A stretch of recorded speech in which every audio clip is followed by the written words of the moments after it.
देखिए, ये आपका जो दिमाग है ये एक तरह से एक बगीचा है।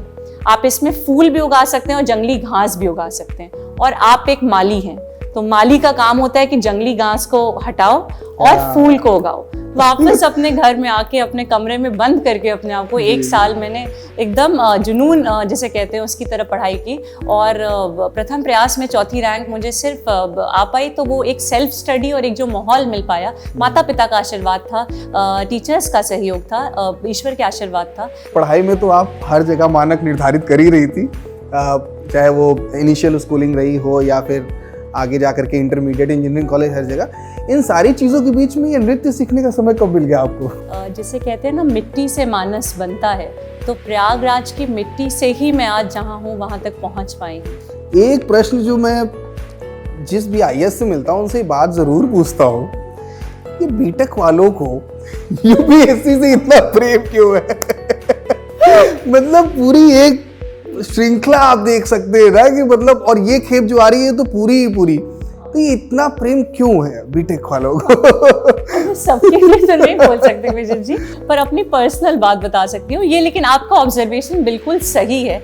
तो मेरे व्यक्तित्व को बहुत बचपन में कथक ने बहुत संवारा। जो अभ्यास सुबह 4-4 बजे उठ के 250-250 घुंघरू बांध के और पंडित बिरजू महाराज जी का नाम लेके माँ सरस्वती के आगे दिया जला के हम लोग जब वो अभ्यास करते थे, तो वो अनमैच्ड फीलिंग है। वो साधना जैसे आप करते हैं और रम जाते हैं, वो फीलिंग थी वो। हम लोग लाइफ में छोटी असफलताओं को अंत मान लेते हैं अपने जीवन का, और कई बार बहुत ड्रास्टिक कदम भी उठा लेते हैं। आप जानते हैं आजकल बच्चे सुसाइड कर लेते हैं और बहुत नेगेटिव हो जाते हैं। तो उसको अंत मत मानिए। It is not the end, it is only a bend. तो भगवत गीता एक पड़ाव आता है जब हम सब पढ़ते हैं। तो भगवत गीता में जो वो है, कर्मण्येवाधिकारस्ते मा फलेषु कदाचन, वो हम सबको कभी ना कभी जरूरत पड़ती है कि फल की चिंता मत करो, कर्म करते जाओ। कि अगर सौम्या पांडे जी आईएएस ना होती जी, तो क्या बैकअप प्लान था कि क्या करना है, मतलब क्या होती? अगर सौम्या पांडे आईएएस ना होती तो सबसे पहले तो मम्मी के डंडे खा रही होती क्योंकि कि वो खुद राह चुनते हैं आसमानों की, परिंदों को नहीं दी जाती तालीम उड़ानों की, और जो रखते हैं हौसला आसमान छूने का, उन्हें नहीं परवाह होती गिर जाने। तो सबसे पहली बार सौम्या पांडे जी ने कब ये महसूस किया कि ये मेरे जीवन में यार ये एक असफलता रही है, जो टीस दी हो उस वक्त? एक गांव की महिला एक हाथ में बच्चा लिए रहती है, खेत में भी काम करती है, मजदूरी भी करती है, चूल्हा चौका भी करती है, और कमाती भी है, बच्चा भी पालती है। तो मुझे कहीं ना कहीं लगता है जो एक शक्ति की स्वरूप होती हैं महिलाएं, और नवरात्रि में हम शक्ति की पूजा भी कर रहे हैं, वो ईश्वर ने शक्ति दी है कि आप बच्चा भी पाल लो, बच्चा आप जन्म भी दो, एक नए सृजन भी करो, और अपने परिवार को भी चलाओ, घर को भी चलाओ। तो वो एक शक्ति महिलाओं में ईश्वर ही दे के भेजता है, मुझे ऐसा लगता है।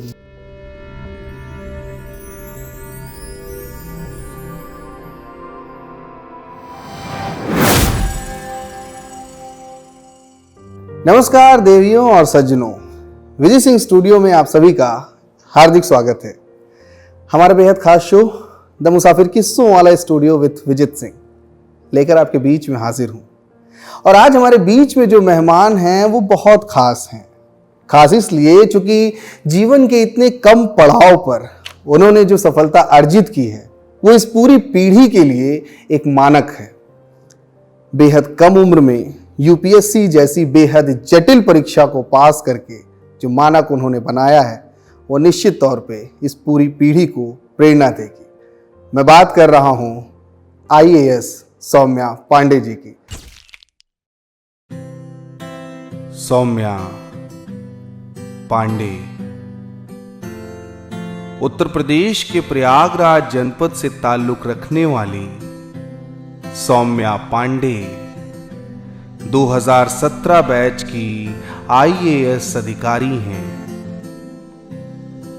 बचपन से ही मेधावी सौम्या पांडे ने हाई स्कूल और इंटरमीडिएट बोर्ड एग्जाम्स में अपने जनपद में श्रेष्ठतम अंक प्राप्त किए और फिर MNNIT जैसे प्रतिष्ठित संस्थान से इलेक्ट्रिकल इंजीनियरिंग में बीटेक की शिक्षा ग्रहण की। मन में प्रशासनिक सेवा का संकल्प लिए पूरी शिद्दत के साथ यूपीएससी की तैयारी में लग गई और अपने गृह जनपद में रहते हुए ही पहले प्रयास में ही यूपीएससी में ऑल इंडिया रैंक 4th प्राप्त कर आईएएस में चयनित हो गई। पढ़ाई में निपुण होने के साथ ही सौम्या पांडे ने बचपन से ही कथक नृत्य में औपचारिक शिक्षा भी ग्रहण की है। देश के तमाम प्रतिष्ठित मंचों पर अपने नृत्य कौशल का प्रदर्शन कर इन्होंने कई पुरस्कार अपने नाम किए हैं। अपने उम्दा प्रशासनिक कौशल एवं सेवा में समर्पण के नवीन मानक निर्धारित कर सौम्या पांडे ने प्रशासनिक सेवा में अपनी विशिष्ट पहचान बनाई है। द मुसाफिर किस्सों वाला स्टूडियो विथ विजित सिंह में आज जानेंगे सौम्या पांडे के जीवन से जुड़े कुछ रोचक किस्सों के बारे में। सौम्या जी आज हमारे बीच में है। बेहद रोचक जीवन यात्रा है इनकी। जानेंगे कैसी रही उनकी यात्रा और किन पड़ावों से हो करके यात्रा गुजर रही है। स्वागत है मैम आपका। धन्यवाद, थैंक यू सो मच। उम्मीद करते हैं कि आप पूरी तरह स्वस्थ व्यस्त और मस्त होंगी। जी जी बिल्कुल, और आपको देख के और ज़्यादा स्वस्थ व्यस्त और मस्त महसूस कर रही हूँ, क्योंकि वो पुरानी सारी यादें ताज़ा हो रही हैं, जो कि शायद इस चर्चा में हम लोग बात भी करेंगे सिद्धार्थनगर की। बहुत बहुत धन्यवाद अपना बहुमूल्य समय देने के लिए। मैं समझता हूँ प्रशासनिक अधिकारी होने के कारण कितनी सारी जिम्मेदारियां आपके ऊपर होती हैं, लेकिन फिर भी आपने हमारे इस कार्यक्रम के लिए समय निकाला, उसके लिए शुक्र। Thank you so much. बेहद कैजुअल टॉक शो है, बहुत सारे इंटरव्यूज आप देती रहती हैं। इसमें हम कोशिश करेंगे उन पन्नों को पलटने की जो सामान्य तौर पर आपके इस भाग दौड़ भरे जीवन में नहीं पलट पाते हैं। जी। हमारा जो पहला सेगमेंट है, पूरा इंटरव्यू 4 सेगमेंट्स में डिवाइडेड है। पहला जो सेगमेंट है उसका नाम है कुछ मैं पूछूं कुछ तुम बोलो। तो आपकी अनुमति हो तो अपने पहले सेगमेंट की ओर आगे बढ़े। जी बिल्कुल।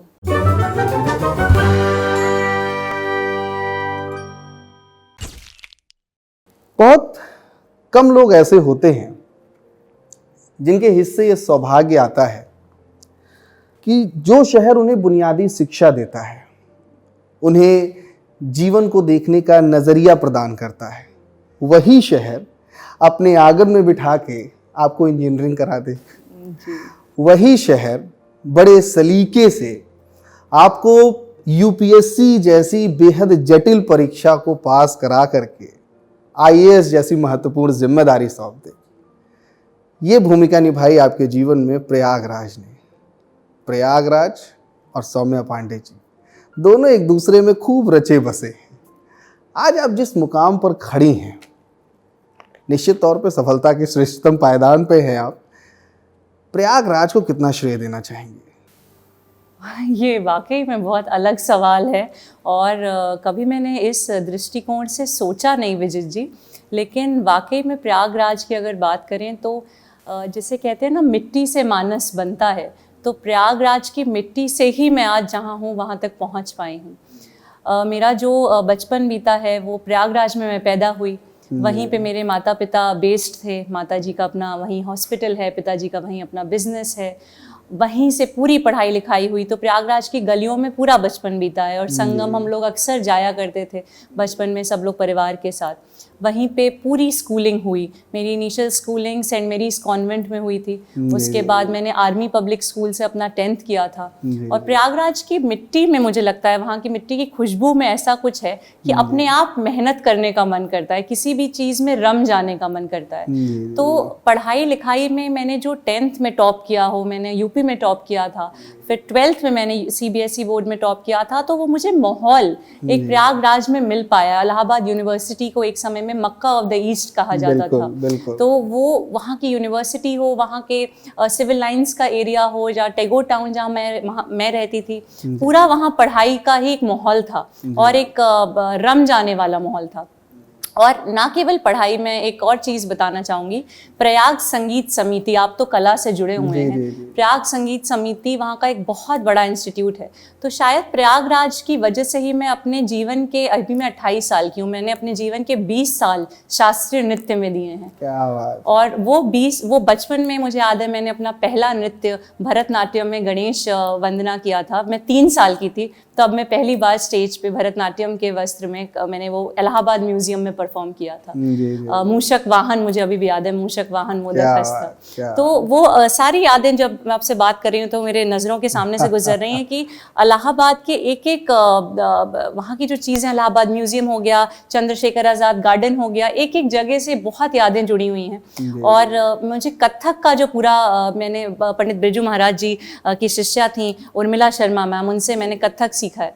तो वो प्रयागराज में ही हो पाया। और आपको जान के शायद आप नहीं जानते होंगे, प्रयागराज संगीत समिति जब मैं गई थी तो वहाँ मैंने तबला भी सीखा, हारमोनियम भी सीखा, ड्रामेटिक्स भी सीखा। तो वहाँ की ही एक वो थी, वहाँ पे अब जवाहर भवन है वहाँ पे, जी, तो वहाँ पे एक बालश्री अवार्ड हुआ करता था, छोटे छोटे बच्चे आते हैं, शास्त्री वो करते हैं। तो वहाँ मैं बालश्री अवार्ड में अप्लाई करके नेशनल तक पहुँची थी। तो वहाँ से बहुत यादें जुड़ी हुई हैं। फिर मोतीलाल नेहरू NIT में, ये बहुत सौभाग्य की बात थी, शायद माता पिता का आशीर्वाद था, कुछ प्रारब्ध ही था कि वहीं पे मुझे कॉलेज मिल गया। NIT इलाहाबाद बहुत अच्छा कॉलेज माना जाता है। पहले MLNR था, अब मोतीलाल नेहरू NIT हो गया। वहीं से बीटेक किया। बीटेक में भी मुझे गोल्ड मेडल प्रयागराज की मिट्टी नहीं दिया।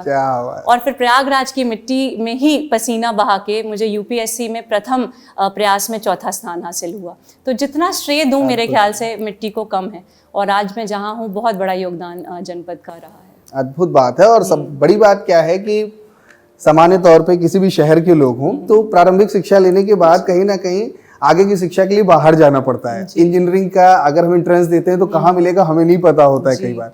आपके साथ ये कमाल का संयोग है और वो उस मिट्टी का ही प्रताप है, मुझे लगता है कि वहीं से आपने इंटरमीडिएट पहले आपने टॉप किया पूरा डिस्ट्रिक्ट CBSE बोर्ड से, फिर आप वहीं पे आपने इंजीनियरिंग किया, वहीं से आपने और IAS में भी लोग कहते हैं ना कि दिल्ली जाइए कोचिंग करिए, वहाँ जाइए कोचिंग करिए। तो मैं गई थी, लेकिन फिर मुझे वापस खींच लिया प्रयागराज में। वहाँ से वापस आ गई कोचिंग वगैरह की। वहाँ फीस वगैरह देने के बाद 1 महीने में माता पिताजी ने बोला भी पूरा पैसा डूब गया सब, लेकिन वापस अपने घर में आके अपने कमरे में बंद करके अपने आप को 1 साल मैंने एकदम जुनून जिसे कहते हैं उसकी तरह पढ़ाई की। और प्रथम प्रयास में 4थी रैंक मुझे सिर्फ आ पाई। तो वो एक सेल्फ स्टडी और एक जो माहौल मिल पाया, माता पिता का आशीर्वाद था, टीचर्स का सहयोग था, ईश्वर के आशीर्वाद था, तो वहीं से ही मिल पाया। और प्रयागराज में एक लास्ट चीज और बताना चाहूंगी, वहाँ पे खेल कूद का भी बहुत अच्छा माहौल है बच्चों के लिए। तो मैंने वहाँ बास्केटबॉल भी सीखा। मैं अपने स्कूल की, कॉलेज की कैप्टन रही थी। और वहीं से मैंने NCC भी किया, जिसमें मैंने UP बटालियन को रिप्रेजेंट किया था, B और C सर्टिफिकेट NCC। तो जो एक मल्टी डायमेंशनल पर्सनैलिटी मेरी उभर के आई है, जिसकी वजह से शायद आज मैं कॉन्फिडेंटली आपसे बात कर पा रही हूँ, वो प्रयागराज का उसमें बहुत बड़ा योगदान है। क्या बात। एक बड़ी रोचक बात है, मैं आपका एक इंटरव्यू देख रहा था, इनफैक्ट आपके परिवार वालों का इंटरव्यू देख रहा था, माताजी पिताजी सब लोग थे। तो माताजी ने एक बात कही उसमें कि बहुत कम ऐसा होता है, सामान्य तौर पे बच्चे खुद ही इनिशिएट करते हैं कि भोजन निकालिए, कर लेते हैं, सब लोग साथ में बैठते हैं। वो कहीं हम लोग इतनी कोशिश करते थे कि भाई सब में आ जाओ, साथ में कर लेते हैं, लेकिन उसको क्या इतना जुनून था कि भाई नहीं, हम मतलब टेबल पे ही लाके दे दो, इतना समय नहीं वेस्ट कर सकते कि वहां से कौन उठ करके डाइनिंग टेबल पे आए। तो खाना भी जो है किताब देखते ही आपको जो है, तो वो मतलब समझ में आता है जिस लेवल पे आपने तैयारियां की है ना, वो बड़ी कमाल की है। और मैं देख रहा था उनके बारे में कि पिताजी ने बड़ी निर्णायक भूमिका निभाई, आपके भाई ने भी शायद आपका सपोर्ट किया है, आपकी मदर ने भी थोड़ा बहुत। हाँ, मेरे कोई रियल सिबलिंग्स नहीं है, मैं इकलौती बेटी हूँ, कोई भाई बहन नहीं है, बट कजन्स हैं और फ्रेंड्स हैं, तो उन लोग का बहुत सपोर्ट था। जी। अच्छा, एक इसमें जो और बड़ी बात है कि मतलब पढ़ाई में तो आप हर जगह मानक निर्धारित कर ही रही थी, चाहे वो इनिशियल स्कूलिंग रही हो या फिर आगे जाकर के इंटरमीडिएट, इंजीनियरिंग कॉलेज, हर जगह। इन सारी चीज़ों के बीच में ये नृत्य सीखने का समय कब मिल गया आपको? ये एक्चुअली मैं ये बचपन में, वही मैंने जैसे बताया, मैं शायद 2.5-3 साल की रही होंगी और मैंने हेमा मालिनी जी का डांस देखा टीवी पे कहीं पे। अच्छा। और मैंने अपनी मम्मी को बोला, मैं प्रेप में थी, क्लास प्रेप में थी, कि मुझे भी उन आंटी की तरह डांस करना है जो उन्होंने किया है। तो मेरी मम्मी ने ढूंढना शुरू किया। तो इलाहाबाद में फिर वही प्रयागराज घूम फिर के आ जाते हैं। तो एक ढींगरा मैडम थी, वो बच्चों को भरतनाट्यम सिखाती थी। मेरी मम्मी ने फिर मुझे वहाँ एनरोल किया। 3-4 साल मैंने भरतनाट्यम किया, एग्जाम्स दिए, निकलती गई। एक लेवल पे आके लगा कि भरतनाट्यम में उससे ज़्यादा स्कोप नॉर्थ इंडिया में नहीं मिल रहा था। लाइव म्यूजिक पे परफॉर्म करने के लिए और प्रॉपर सीखने के लिए थोड़ा स्कोप साउथ इंडिया या वहाँ था। तो हम लोग फिर अपने नॉर्थ इंडिया का जो डांस है, जो अपना नॉर्थ इंडिया का क्लासिकल डांस कथक है, कथक में फिर मैंने अपनी क्या उम्र रही होगी उस वक्त? मैं क्लास 5 या 6 में रही होंगी जब ये कथक सीखना शुरू किया। ओके, उसके पहले भारतनाट्यम? उसके बाद भरतनाट्यम पहले क्लास 1, 2, 3, 4 में सीखा था। और प्रॉपर मतलब उसको प्रॉपर जैसे हम एग्जाम देते हैं, भरतनाट्यम पूरा सीख के एग्जाम दे के। और इवनिंग क्लासेस होती थी? इवनिंग क्लासेस होती थी। तो स्कूल के बाद मुझे याद है मम्मी ले जाती थी और घुंघरू बांध के। ये कहाँ? वहीं प्रयागराज में ढींगरा मैम थी, वो अपने घर पे ही सिखाती थी। वहाँ पे ही मैं जाती थी। और बहुत प्रयाग संगीत समिति में एक ऑल इंडिया कॉम्पिटिशन्स हुआ करते थे, उसमें मैंने पार्टिसिपेट किया और भरतनाट्यम में मुझे 2nd प्राइज मिलता रहा था बचपन, वो सबसे छोटे बच्चों वाली जो कैटेगरी होती है। फिर मैं कथक में आई। कथक में जब मैंने सीखना शुरू किया तो इतना, जैसे कहते हैं कि एकदम साधना में जैसे डूब जाते हैं, तो मेरे व्यक्तित्व को बहुत बचपन में कथक ने बहुत संवारा। जो अभ्यास सुबह 4-4 बजे उठ के 250-250 घुंघरू बांध के और पंडित बिरजू महाराज जी का नाम लेके माँ सरस्वती के आगे दिया जला के हम लोग जब वो अभ्यास करते थे, तो वो अनमैच्ड फीलिंग है। वो साधना जैसे आप करते हैं और रम जाते हैं, वो फीलिंग थी वो। और फिर कथक मैंने जो शुरू किया, तो मुझे अभी भी याद है मैंने रिकॉर्ड बनाया था 100 चक्करों का, एक पैर पे एक बार लेने का, उस एज कैटेगरी में जिसमें हम लोग थे। तो फिर कथक सीखा, कथक में सीनियर डिप्लोमा तक किया। और क्लास, मुझे याद है क्लास 12th तक मैंने, फिर क्लास 5 से क्लास 12th तक 7 वर्षों तक, हाँ, लगातार कथक किया। और इलाहाबाद के ऑल इंडिया कॉम्पिटिशन्स में जीती, प्रेसिडेंट अवार्ड के फाइनलिस्ट तक गई।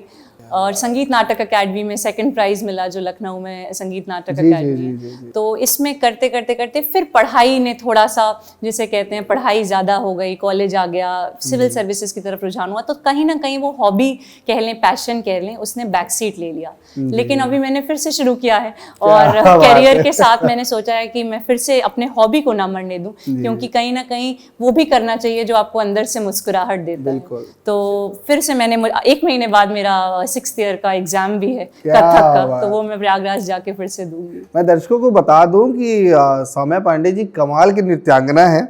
हमने इनको परफॉर्म करते हुए देखा है। कपिल वस्तु महोत्सव जैसे अति प्रतिष्ठित समारोह में आपने कमाल की प्रस्तुति दी थी। हम लोग अभी भी उसको भूल नहीं पाए और इतनी सारी जिम्मेदारियों के बाद वो तैयार करना। और एक जो बड़ा महत्वपूर्ण सवाल है आपसे पूछना चाहूँगा कि ये जो एकाग्रता है आपकी, चूँकि मैंने बड़े करीब से आपकी कार्यप्रणाली को देखा है, वो कमाल की है कि इतनी सारी चीज़ों को, चाहे वो कपिलवस्तु महोत्सव के टाइम पे आप इतनी सारी जिम्मेदारियां निभा रही थी प्रशासनिक जिम्मेदारियों के साथ, और चाहे अभी वर्तमान में अगर हम देखें कि आप इतने महत्वपूर्ण पद पे आसीन हैं, सीडीओ एक बहुत बड़ी जिम्मेदारी होती है, उसके बावजूद फिर से ये तैयारी करना कि आप 6th ईयर की ये तैयारी कर रही हैं, कथक का एग्जाम देना और सब कुछ, ये एकाग्रता जो है, इसके लिए कोई विशेष प्रयास होता है? आपको योगा वगैरह कुछ ऐसे करते हैं, या मतलब ये कैसे आया है? ये मुश्किल सवाल है। आप और विजय जी, आपसे बेहतर एकाग्रता आई थिंक कोई, क्योंकि आप खुद एक इतने बड़े आर्टिस्ट हैं, तो आप समझ सकते हैं कि किसी चीज़ में अगर मज़ा आए तो फिर हम समय नहीं देखते उसके लिए। तो मुझे यही लगता है कि आई थिंक मेरे माता पिता का एक बहुत बड़ा योगदान है इसमें, और शायद इकलौती बेटी थी तो ध्यान भी पूरा मेरी तरफ था। तो उनकी जो शिक्षा है, उनके जो वैल्यूज़ हैं, टाइम मैनेजमेंट, उन्होंने मुझे हमेशा सिखाया। और एक चीज़ मैंने पढ़ी है, मैं शेयर भी करना चाहती हूँ, fat formula of success. Fat में आप समझेंगे कि क्या जो मोटा है हमेशा वही क्या सक्सेसफुल होगा, नहीं। फैट, FAT, 3 शब्द हैं। F मतलब फोकस, A मतलब एटीट्यूड, और T मतलब थॉट। तो अगर फोकस रखें, एटीट्यूड पॉजिटिव रखें और अच्छे विचारों से हमेशा भरे रहें, तो आई थिंक हर चीज़ में एकाग्रता भी आ जाएगी, सफलता भी आ जाएगी। और जैसा आपने कपिल वस्तु महोत्सव का उदाहरण दिया था, उसमें आपके भी बहुत जलवे देखने को दर्शकों को मिले थे। और मुझे याद आ गया कुणाल सर, जो DM सर थे, उन्होंने इतने अच्छे से मैनेज करके मुझे, उन्होंने स्पोर्ट्स की रिस्पॉन्सिबिलिटी दी थी। तो मैं उस समय ट्रेनिंग थी वहाँ, अंडर ट्रेनिंग जॉइंट मजिस्ट्रेट थी। उसके साथ साथ उन्होंने मुझे मौका भी दिया परफॉर्म करने का। तो मुझे अच्छा लगा कि मैं अपनी पैशन और इतना जो साधना से मैंने जो एक कला सीखी है, शास्त्रीय नृत्य एक साधना ही कह सकते हैं, उसको मैं प्रदर्शित भी कर पाई और साथ में साथ अपने प्रशासनिक दायित्व भी निभा पाई। जी जी। मैं माता जी का सुन रहा था आपकी, वो भी बहुत मतलब जितना तेज आपके चेहरे पे है ना, उतना ही तेज एक पॉजिटिव एनर्जी उनको, मैं मिला तो नहीं हूँ लेकिन उनकी बातें सुन करके। तो एक ये ऐसा क्या किस्सा था कि जब आपको एग्जाम देना था तो आपकी तबीयत बहुत खराब हो गई थी जी। और आप सिर्फ एक चॉकलेट खा करके आपने यूपीएससी की परीक्षा दी और सब कुछ किया, लेकिन आपकी जिद थी, उन्होंने कहा कि मुझे पता था कि अगर ये बैठ गई तो ये पक्का क्वालिफाई कर लेगी। हाँ, ये कहानी ये मतलब सच है इनफैक्ट। प्लीज बताइए इसके बारे में। जी जी। तो बेसिकली हुआ ये था कि यूपीएससी ऐसा एग्जाम है विजित जी कि everything under the sky is the syllabus, मतलब अनंत सिलेबस है उसका अगर आप पेपर देखें तो, और इसीलिए इंडिया का टफेस्ट एग्जाम भी माना जाता है। तो मुझे 1 साल की तैयारी में कहीं ना कहीं लगा था कि मेरी तैयारी पूरी नहीं हुई है। अच्छा, मैं थी साइंस बैकग्राउंड की, मैंने बीटेक किया था, 4 साल इलेक्ट्रिकल इंजीनियरिंग पढ़ी थी, उसके पहले मैथ्स और साइंस पढ़ा था और मैंने अपना ऑप्शनल ज्योग्राफी ले लिया था जो कि मैंने 10th तक पढ़ा होगा उसके बाद, प्लस ह्यूमैनिटीज़ बहुत था। तो मुझे अंदर से बिल्कुल कॉन्फिडेंस नहीं था कि मैं यूपीएससी निकाल पाऊंगी अगर मैं बैठती हूँ तो, मतलब मुझे ये था अटेम्प्ट मेरा वेस्ट हो जाएगा। तो यहाँ मेरी मदर का बहुत, जितना मैं क्रेडिट दूँ उतना कम है, वैसे भी माँ तो भगवान का ही रूप होती हैं। उन्होंने बोला कि बेसिकली आप एग्ज़ाम दीजिए और ज़्यादा से ज़्यादा क्या होगा, नहीं सिलेक्ट होगे फिर अगली बार, लेकिन अगर नहीं दोगे तो कोई एक्सपीरियंस भी गेन नहीं करोगी। तो वो तबीयत खराब क्या थी, वो एक तरह से मेरा बहाना ही था कि मुझे इतना ठीक नहीं लग रहा कि मैं दे पाऊँ, तबीयत अच्छी नहीं है। पर कहीं ना कहीं माताएं तो सब पहचान जाती हैं, तो पहचान गई कि झूठ बोल, ये बड़ा आपने अच्छी बात ये झूठ बोल रही है लड़की और इसको बैठाओ। तो जबरदस्ती उन्होंने प्रीलिम्स दिलवाया मुझे। मैं अंदर से मुझे था कि मैं नहीं दे पाऊंगी। उन्होंने बहुत अच्छी बात बोली कि उनके मेडिकल कॉलेज में, मेरी मम्मी डॉक्टर हैं, वो भी अपनी मेडिकल कॉलेज की गोल्ड मेडलिस्ट रही हैं, तो कहीं ना कहीं डीएनए में ही है पढ़ाई का वो। तो उन्होंने बोला कि बैठोगी तो ज़्यादा से ज़्यादा फेल हो जाओगी, लेकिन गेन क्या होगा, एक्सपीरियंस होगा, नहीं बैठोगी तो फिर कुछ एक्सपीरियंस भी नहीं मिलेगा। और संयोग देखिए कि बैठी और क्वालिफाई करती चली गई और टॉप कर गई। जी जी। नहीं, माताओं का तो खैर वाकई मतलब जो कुछ भी बच्चे कर रहे हैं उसमें उनकी बड़ी निर्णायक भूमिका होती है। एक प्रश्न जो मैं जिस भी आईएएस से मिलता हूँ उनसे बात ज़रूर पूछता हूँ, ये बीटेक वालों को यूपीएससी से इतना प्रेम क्यों है? मतलब पूरी एक श्रृंखला आप देख सकते हैं ना कि मतलब, और ये खेप जो आ रही है तो पूरी ही पूरी, तो ये इतना प्रेम क्यों है बीटेक वालों को? सबके लिए तो नहीं बोल सकते विजय जी, पर अपनी पर्सनल बात बता सकती हूँ ये। लेकिन आपका ऑब्जर्वेशन बिल्कुल सही है कि मैंने भी देखा मेरे बैच में, प्रीवियस बैचेस में, आने वाले बैचेस में बीटेक के बहुत बच्चे आ रहे हैं, अच्छी रैंक के साथ सेलेक्ट हो गया। मुझे कहीं ना कहीं ये लगता है कि अपनी पर्सनल बात बताऊँ तो, कि मैंने तो क्लास 12th के बाद मन बनाया था कि मुझे सिविल सर्विसेज में जाना है, और बीटेक इसलिए चूंकि मैथ्स पसंद था, और मैथ्स वालों का फिर एक ही फील्ड रहता है कि आईटी, AIEEE, अब तो आईटी जेईई एडवांस्ड हो गया, मेंस एडवांस दो। तो बीटेक के दौरान ही मैं आईएएस की भी तैयारी कर रही थी। देखिए, अगर मैं बीटेक मैंने किया है, मैं इंजीनियरिंग में भी जाती और इलेक्ट्रिकल इंजीनियर भी बनती, किसी ना किसी प्राइवेट सेक्टर या पीएसयू में होती, तो मैं अपना योगदान वहाँ दे रही होती। लेकिन वो एक सिंगल डायमेंशनल योगदान होता, मैं सिर्फ टेक्निकल फील्ड में अपना योगदान देती। इस कुर्सी पे जब आज मैं बैठी हूँ मुख्य विकास अधिकारी के पद पे या प्रशासनिक सेवा में, बीटेक मुझे जॉब देता, आईएएस मुझे सेवा करने का मौका दे रहा है। क्या बात। तो मुझे यही फर्क लगा कि एक 9 to 5 जॉब और एक 24/7 प्रशासनिक सेवा में आपके अंदर जो एक फीलिंग आती है, सेटिस्फैक्शन की जो फीलिंग आती है, एक आप मल्टी डायमेंशनल चीज कर सकते हैं। छोटा सा उदाहरण दे रही हूँ, यहाँ बहुत लोग आते हैं, कोई एक वृद्ध बाबा जी आए, पेंशन नहीं मिल रहा बिटिया, तो एक मेरे कह देने भर से एक अधिकारी को कि पेंशन क्यों नहीं मिल रहा, आधार कार्ड का नंबर गलत है, कुछ है, उनको पेंशन मिलने लगे, ये मुझे बीटेक कभी मौका ना दे पाता। तो ये मुझे लगा कि एक सेवा करने का जो मौका मिल रहा है, या एक मल्टी डायमेंशनल प्लेटफॉर्म पे जो काम करने का मौका मिल रहा है, या जो यहाँ आइडिया भरे हुए हैं उनको जमीनी स्तर पे क्रियान्वित करने का जो मौका मिल रहा है, वो शायद ये सेवा दे पाती है। वैसे तो आपको अवसर ही नहीं मिला, इतने कम समय के भीतर सब कुछ हो गया कि 2015 में आपने कंप्लीट किया बीटेक, 16 में और 16 में आपने एग्जाम दिया। तो वैसे तो समय नहीं मिला, लेकिन फिर भी एक हाइपोथेटिकल सवाल है कि अगर सौम्या पांडे जी आईएएस ना होती जी, तो क्या बैकअप प्लान था कि क्या करना है, मतलब क्या होती? अगर सौम्या पांडे आईएएस ना होती तो सबसे पहले तो मम्मी के डंडे खा रही होती क्योंकि ये बहुत बड़ा रिस्क था कि मैंने जॉब और कैंपस प्लेसमेंट छोड़ के 1 साल अपने माता पिता पे फाइनेंशियली डिपेंडेंट होके, जिसे कहते हैं उनकी रोटी खा के और बस रोटी तोड़ के एग्जाम की तैयारी की।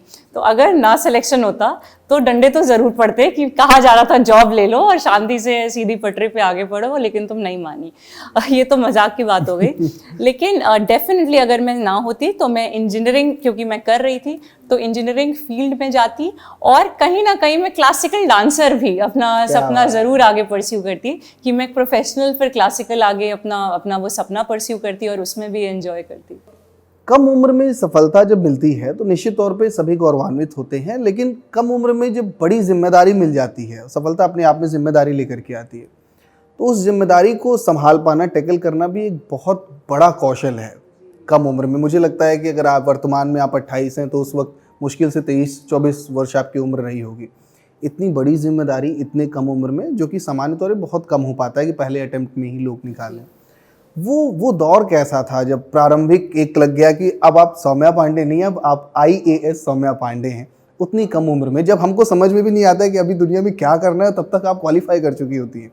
वो बताइए उसके बारे में। ये बहुत अच्छा सवाल है और ये बहुत रेलेवेंट सवाल भी है, क्योंकि आजकल बहुत बच्चे बच्चियाँ 22-23 इयर्स में इस सर्विसेज में आ रहे हैं। मैं 22 साल की उम्र में इस सर्विस में आ गई थी जब मेरा सिलेक्शन हुआ था। मैं 22 इयर्स की थी। तो मुझे लगता है वो उम्र एक ऐसा पड़ाव होता है जब आप कंफ्यूज्ड भी होते हो, आपको कई बार बहुत क्लियर कट डिसीजन मेकिंग की मैच्योरिटी नहीं आती है। आई थिंक उस समय दूसरों का एक्सपीरियंस बहुत काम करता है। जैसे मैंने बहुत सारे सीनियर्स से बात की अपने ही प्रशासनिक सेवा में, बहुत सारे अच्छे सीनियर्स, उनसे राय ली जब भी मैं दुविधा में रही कि क्या कैसे करूं क्या ना करूं, या जिसे कहते हैं एथिकल डायलेमा हुआ, तो एथिकल डायलेमा में मैंने हमेशा गाइडेंस ली। और अपनी गलतियों से आदमी सीखता है, कई बार दूसरों की गलतियों से भी आदमी सीखता है। तो सीनियर्स ने अपने एक्सपीरियंसेस बताए, मेरे पेरेंट्स ने अपने एक्सपीरियंसेस बताए, उनसे सीखा। जो हमारा Lal Bahadur Shastri national academy of administration Mussoorie है, कभी मौका मिलेगा तो आपको ज़रूर वहाँ हम लोग इनवाइट भी करना चाहेंगे अपने ड्रामेटिक्स के लिए। तो वहाँ जो टीचर्स हैं, जो प्रोफेसर्स हैं, उन्होंने बहुत अच्छा गाइडेंस दिया और वहाँ इतना अच्छा माहौल था, पहाड़ियों के बीच में, वैसे ही वादियों के बीच में कितना अच्छा एनवायरनमेंट। वहाँ पे आपके IPS के लोग, पोस्टल सर्विस के लोग, अकाउंट्स के लोग, इतने सर्विसेज के लोग से आप मिलते हो, इतने एज ग्रुप के लोगों से आप मिलते हो, नॉर्थ साउथ ईस्ट वेस्ट हर प्रदेश के लोगों से आप मिलते हो। भूटान के लोग भी हमारे साथ ट्रेन करते हैं, तो आप दूसरे देश के लोगों से भी मिलते हो। तो आई थिंक इतने माइंड्स का जब संगम होता है तो अपने आप वो सृजन हो जाता है, एक अच्छे संवाद कह लीजिए, एक अच्छा व्यक्तित्व कह लीजिए, और गलतियां कर करके, ठोकर खा खा के, दूसरों से सीख सीख के आई थिंक धीरे धीरे आगे बढ़ते गए। जी जी। तो अभी तकरीबन 5 साल हो गए आपको सेवा में आए? 5 साल हो गए। तो निश्चित तौर पे हर दिन अनुभव आपका बढ़ रहा होगा और बहुत सारी चुनौतियां हैं जिनका सामना करते हुए आप आगे बढ़ रहे हैं और बहुत उम्दा काम कर रही हैं आप। ये पूरी पीढ़ी आपसे प्रभावित हो रही है, ये मैं पूरे यकीन के साथ आपको कह रहा हूँ। इंटरमीडिएट एक ऐसा दौर होता है जिसके बाद बहुत सारे रास्ते सामने होते हैं और अगर हमारा सिलेक्शन कहीं हो भी जाता है तो वो उम्र ऐसी होती है ना, जहाँ पे एक दुनिया हमारे सामने खुल रही होती है, एक नया आकाश खुल रहा होता है। क्योंकि इंटरमीडिएट तक आप बड़े पता भी नहीं होता है, फोकस्ड हैं, स्कूल सारा सब कुछ। आपने इंजीनियरिंग की MNIT से इलाहाबाद में। आप हॉस्टल में रह करके आपने या घर से ही करते थे? हॉस्टल में रहती थी, बीच बीच में घर आती जाती रहती थी। तो वो जो 4-4.5 साल तकरीबन रहते हैं इंजीनियरिंग कॉलेज के, वहाँ की कुछ स्मृतियाँ बताइए कि उसने आपके सामने कैसा नया आकाश खोला, दुनिया को देखने का, समझने का नज़रिया वहाँ पे कैसा पनपा। क्योंकि ऑब्वियस सी बात है कि स्कूल में एक्स्ट्रा करिकुलर और ये उतनी ज़्यादा नहीं हो पाते, कॉलेज में तो अलग ही लेवल से सब कुछ होता है। क्योंकि हम लोग खुद भी कई इंजीनियरिंग कॉलेज में गए हैं तो देखा है। तो आप तो वो अनुभव बताइए कि उसने आपके व्यक्तित्व को कितना निखारा और एक जो सोच थी उसके दायरे को कैसे बढ़ाने में उसने निर्णायक भूमिका निभाई। कॉलेज बहुत इम्पॉर्टेंट रोल प्ले करता है और आप सब आई थिंक जो भी दर्शक सुन रहे होंगे, कॉलेज एक टर्निंग पॉइंट ही होता है आपकी लाइफ का। वो आपकी दिशा और दशा दोनों बदल देता है आने वाली लाइफ का। अब ये अच्छे वे में भी है, बुरे वे में भी है, बिल्कुल, बिल्कुल। दोनों वेज हैं। तो जैसे आपने कहा इंटरमीडिएट में आदमी अपने स्कूल तक रहता है, स्कूल की बातें होती हैं, स्कूल जाना आना, थोड़ा स्कूली बच्चे वाली फीलिंग आती है। कॉलेज में आपको अडल्ट वाली फीलिंग आती है, और जब आप अडल्ट बनते हो तो आपका दिमाग थोड़ा खराब भी हो जाता है कि अब तो मैं इंडिपेंडेंट हो गया हूँ, अब तो मुझे माँ बाप की कोई उसकी जरूरत नहीं, अब तो मैं फाइनेंशियली इंडिपेंडेंट हो गई हूँ, अब तो मैं हर तरीके से अपना डिसीजन ले सकती हूँ। तो वो मैं कहूँगी कि एक बहुत नाजुक व्यक्त होता है अपने आप को बहुत बैलेंस्ड रखने का। तो जैसा मैंने, आप जानते हैं घर मेरा वहीं था, तो बिगड़ने का मौका उतना नहीं मिला क्योंकि नज़र रहती थी घर वालों की, पर फिर भी कॉलेज में आई थिंक अब कभी पापा आ जा रहे हैं कॉलेज में तो कोई लड़का अगर पूछाए भी तभी नहीं पूछता होगा कि भाई आप चलो घूमने। तो मेरे साथ वो वाला इशू रहा था, लेकिन फिर भी कॉलेज में आई थिंक जो मैं 2011 में मैंने एडमिशन लिया और 2015 में मैंने पास आउट किया। कॉलेज के 4 सालों ने मुझे बहुत, मेरा व्यक्तित्व चेंज किया बहुत तरीकों से। लिमिटेड शब्दों में बांधना तो मुश्किल है, पर 1-2 स्मृतियों के माध्यम से ही मैं बताती हूँ। सबसे पहले तो कॉलेज में आपका जो फ्रेंड सर्कल बनता है वो एक तरह से आपके फ्रेंड्स फॉर लाइफ बन जाते हैं। तो इसीलिए कॉलेज में कंपनी चूज करना भी इंपॉर्टेंट, मतलब आपकी अच्छी कंपनी हो, आपकी पॉजिटिव कंपनी हो जो आपको इनकरेज करे, आपको मोटिवेट करे। तो वैसे लकीली मुझे दोस्त मिले कॉलेज में जिन्होंने पॉजिटिवली इनकरेज किया। साथ ही साथ कॉलेज में कल्चरल इवेंट्स बहुत होते रहते हैं, तो उसमें आप बहुत बॉन्डिंग डेवलप करते हो, आप इंडिपेंडेंट भी बनते हो। जैसे आप टीम लीडर, जैसे मुझे याद है हम लोग का रोबोटिक्स वगैरह का कंपटीशन था, तो आप टीम लीडर बनते हो, आप टीम वर्क सीखते हो, जो कि आज तक बहुत इंपॉर्टेंट है। मैंने कॉलेज में ही सीखा कि टीम का मतलब होता है टुगेदर एवरीवन अचीव्स मोर, TEAM, टुगेदर एवरीवन अचीव्स मोर। तो साथ लेके अगर सबको चलेंगे तो ज्यादा अचीव कर पाएंगे। कॉलेज में आप कई बार लो फील करते हो तो आपके दोस्त आपको सपोर्ट करते हैं, तो वो अप्स एंड डाउन्स का फेजेस रहता है। मेरी जो NCC का ग्रुप था वो मुझे बहुत डिसिप्लिन सिखाया मुझे लाइफ में। हम लोग शूटिंग करना सीखे, हम लोग आर्म्स यूज़ करना सीखे, सुबह सुबह मार्च पास्ट करते थे हम लोग, रिपब्लिक डे की मार्च पास्ट का वो करते थे। तो आई थिंक उससे बहुत डिसिप्लिन आया। और NCC का मोटो होता है यूनिटी एंड डिसिप्लिन। हम लोग हेल्थ कैंप्स ऑर्गेनाइज करते थे, सोशल सर्विसेज क्लब्स होते थे, कलरव कंपटीशन होता था, कभी IIT कानपुर में जाके परफॉर्म कर रहे हैं, वहाँ कर रहे हैं। तो एक आप इंडिपेंडेंट डिसीजन मेकिंग सीखते हो। तो कॉलेज ने बहुत सुधारा मेरे व्यक्तित्व को। और कॉलेज के दौरान ही मैंने IAS की भी तैयारी की। अच्छे दोस्त मिले जिन्होंने सपोर्ट किया, अच्छे टीचर्स मिले, बहुत अच्छे प्रोफेसर्स मिले जिनसे मैं आज तक मार्गदर्शन लेती रहती। जी, बड़ी रोचक बातचीत चल रही है, और क्योंकि हम सभी समय में बंधे हुए हैं तो पहले सेगमेंट को यहाँ विराम देते हैं, और आपकी अनुमति हो तो अपने दूसरे सेगमेंट की ओर आगे बढ़े, जिसका नाम है पहली पहली बार।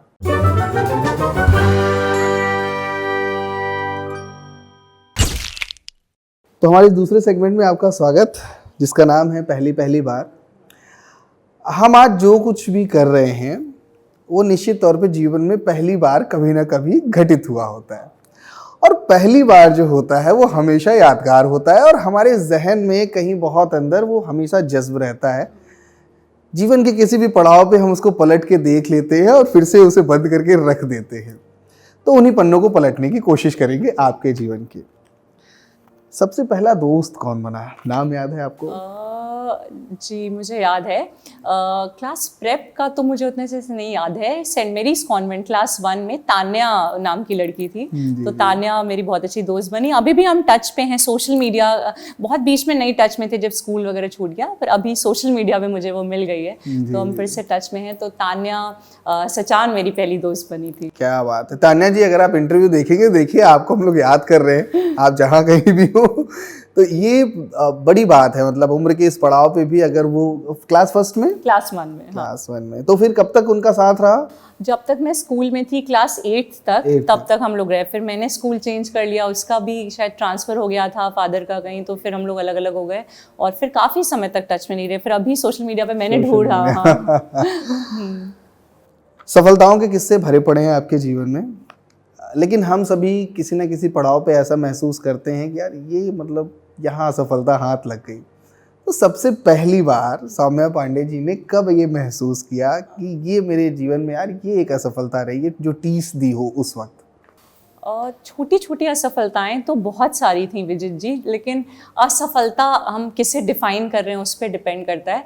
अब जैसे मैं तो उस बात पे भी रोती थी अगर क्लास में मेरे 100 की जगह 99 आ गए तो मेरे लिए वो असफलता हो जाती थी कि इतनी मेहनत के बाद भी 99 हम जैसे लोग कहा जाए फिर तो वो आके घर में रोना धोना मचता था, खाना पीना नहीं हो जाता था, या एग्जाम में सिली मिस्टेक हो गई। तो छोटी छोटी असफलताएं वो थी। लेकिन एक मेजर असफलता अगर मैं अपने लिए मानूं जिसके लिए मैंने मेहनत की थी और मुझे वो चीज़ नहीं मिली और लाइफ में जिसे कहते हैं पहला झटका मुझे लगा अंदर से जिसने झंझोड़ा, वो था क्लास 12th के बाद IIT JEE के रिजल्ट्स। तो क्लास 12th में मैंने टॉप किया, बहुत पेपर वेपर में सब निकला, बट IIT JEE का रिजल्ट अगले दिन आया और मेरा सिलेक्शन नहीं हुआ। तो वो मेरे लिए एक इतना, जिसे कहते हैं ना, जैसे किसी ने एकदम मुंह पे चाटा मारा हो, क्योंकि मैंने वाकई में मेहनत किया था और मुझे उम्मीद थी कि हो जाएगा, डिजर्व भी करती थी आप। जो भी हुआ हो, नहीं सिलेक्शन हुआ। और काफ़ी मैं जिसे कहते हैं एक लो फेज से गुजरी। और क्लास 12th के बच्चा उतना ही होता है, वो मदर फादर का सपोर्ट था, मैं काफ़ी डाउन फील कर रही थी। तभी जब मैं सीनियर्स से मिली, IAS के बारे में पता चला, तो एक जुनून था कि अब ये टफेस्ट एग्जाम है ना, इससे तो निकाल के दिखाएंगे अब। तो वो मेरे लाइफ में एक बहुत डाउन मोमेंट था। बट जिसे कहते हैं how to convert your scars into stars, कैसे ठोकरों को सफलता में बदलें, वो मोमेंट ने मुझे सिखाया कि और मेहनत करके, उससे सीख के और ओवर कॉन्फिडेंट ना होके और कैसे मैं आगे बढ़ूं। अच्छा, फिर उसी वर्ष आपका फिर इसमें हुआ MNIT? हाँ, मैंने IIT भी दिया था, AIEEE भी दिया था। तो IIT में नहीं हुआ, फिर मुझे MNIT में एडमिशन AIEEE से मिल गया था। तो अच्छा कॉलेज था, NIT था, पर दिमाग में तो था कि IIT में जाना है, तो इसीलिए फिर NIT। और ये एक वर्तमान पीढ़ी के लिए भी एक सीख है कि बहुत बार असफलता हाथ लगती है, लेकिन उससे बिल्कुल ऐसा नहीं होना है कि हम लगे सब कुछ खत्म हो गया है। आगे बहुत सारी चीजें हैं जो इंतजार कर रही होंगी, जिसका बहुत बड़ा उदाहरण आप हैं। कि आपने उस असफलता को भी ये माना कि अब हम टफेस्ट निकाल के दिखाएंगे। और आपने प्रूव किया अपने आप को। तो मैं उम्मीद करता हूँ कि आपका ये जो स्टेप था, इससे ये वाली पीढ़ी बहुत प्रभावित होगी। एटलीस्ट ये समझें कि कुछ भी नहीं हासिल हो रहा, इसका मतलब दुनिया नहीं खत्म हो रही है। ये मैं अपील भी करना चाहती हूँ जो एस्पिरेंट्स, जो यंगस्टर्स ये देख रहे हैं, कि हम लोग लाइफ में छोटी असफलताओं को अंत मान लेते हैं अपने जीवन का, और कई बार बहुत ड्रास्टिक कदम भी उठा लेते हैं। आप जानते हैं आजकल बच्चे सुसाइड कर लेते हैं और बहुत नेगेटिव हो जाते हैं। तो उसको अंत मत मानिए। It is not the end, it is only a bend. सिर्फ एक मोड़ है, एंड नहीं है। वो एक मोड़ है आपकी लाइफ का, एंड तो बहुत आगे है। क्या बात, बहुत उम्दा। अच्छा, हम लोग जिस दौर के हैं, उस दौर में बचपन से तो मोबाइल फोन देखा नहीं था।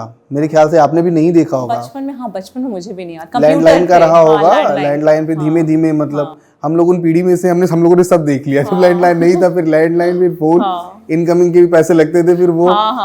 तो आपने सबसे पहला मोबाइल फोन कौन सा खरीदा? मुझे याद आ गया। क्लास 10th पे आई थिंक जब मैंने टॉप किया था, तो पापा ने खरीद के दिया था। सैमसंग गैलेक्सी आता था। वो छोटा सा ब्लू कलर का होता था। तो उसके एक ऊपर एक ऐसा एंटीना सॉर्ट ऑफ, तो गैलेक्सी वाला फोन था। और काफी खुश हुई थी मैं, क्योंकि अपना फोन अपने आप में एक बहुत बड़ा अचीवमेंट होता है। तो वो था आई थिंक पहला phone, Samsung Galaxy. Cinema hall में पहली फिल्म कौन सी देखी आपने? इसके पीछे देखिए, आपने सिनेमा का नाम लिया, मुझे एक बहुत बढ़िया कहानी याद आ गई। हम लोग इसीलिए ये सेगमेंट ही रखते हैं कि आपकी कहानियां सुने। क्लास 3rd की बात है, मैं क्लास 3 में थी और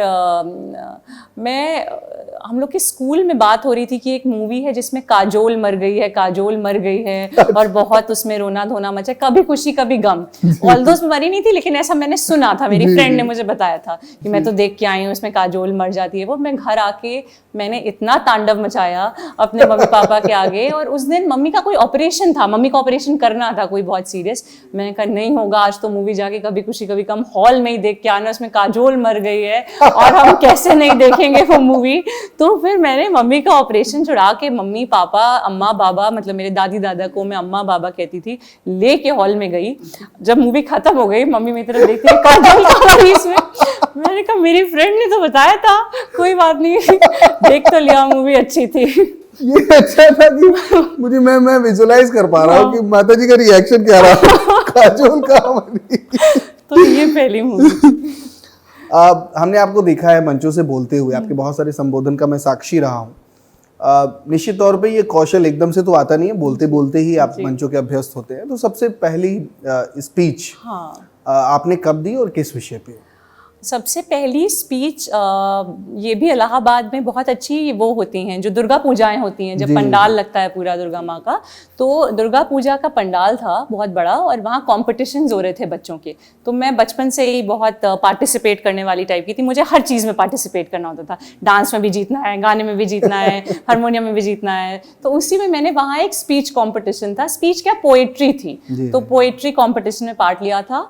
और चूहे बिल्ली का एक कोई, मुझे एग्जैक्टली तो पोएम नहीं याद है बट फनी पोएम थी कोई, वो क्लास 4th में रही होंगी मैं, 3rd या 4th में, ऐसे 4th 5th में, तो वो मैंने पहली स्पीच दिया था। तो भीड़ भाड़ थी वहाँ पे खूब? हाँ बहुत भीड़ थी और उसमें प्राइजेस भी मिले थे मुझे। पोएट्री में आई थिंक 2nd मिला था प्राइजेस। तो कुछ पैर वगैरह थरथराया था आपका कि नहीं?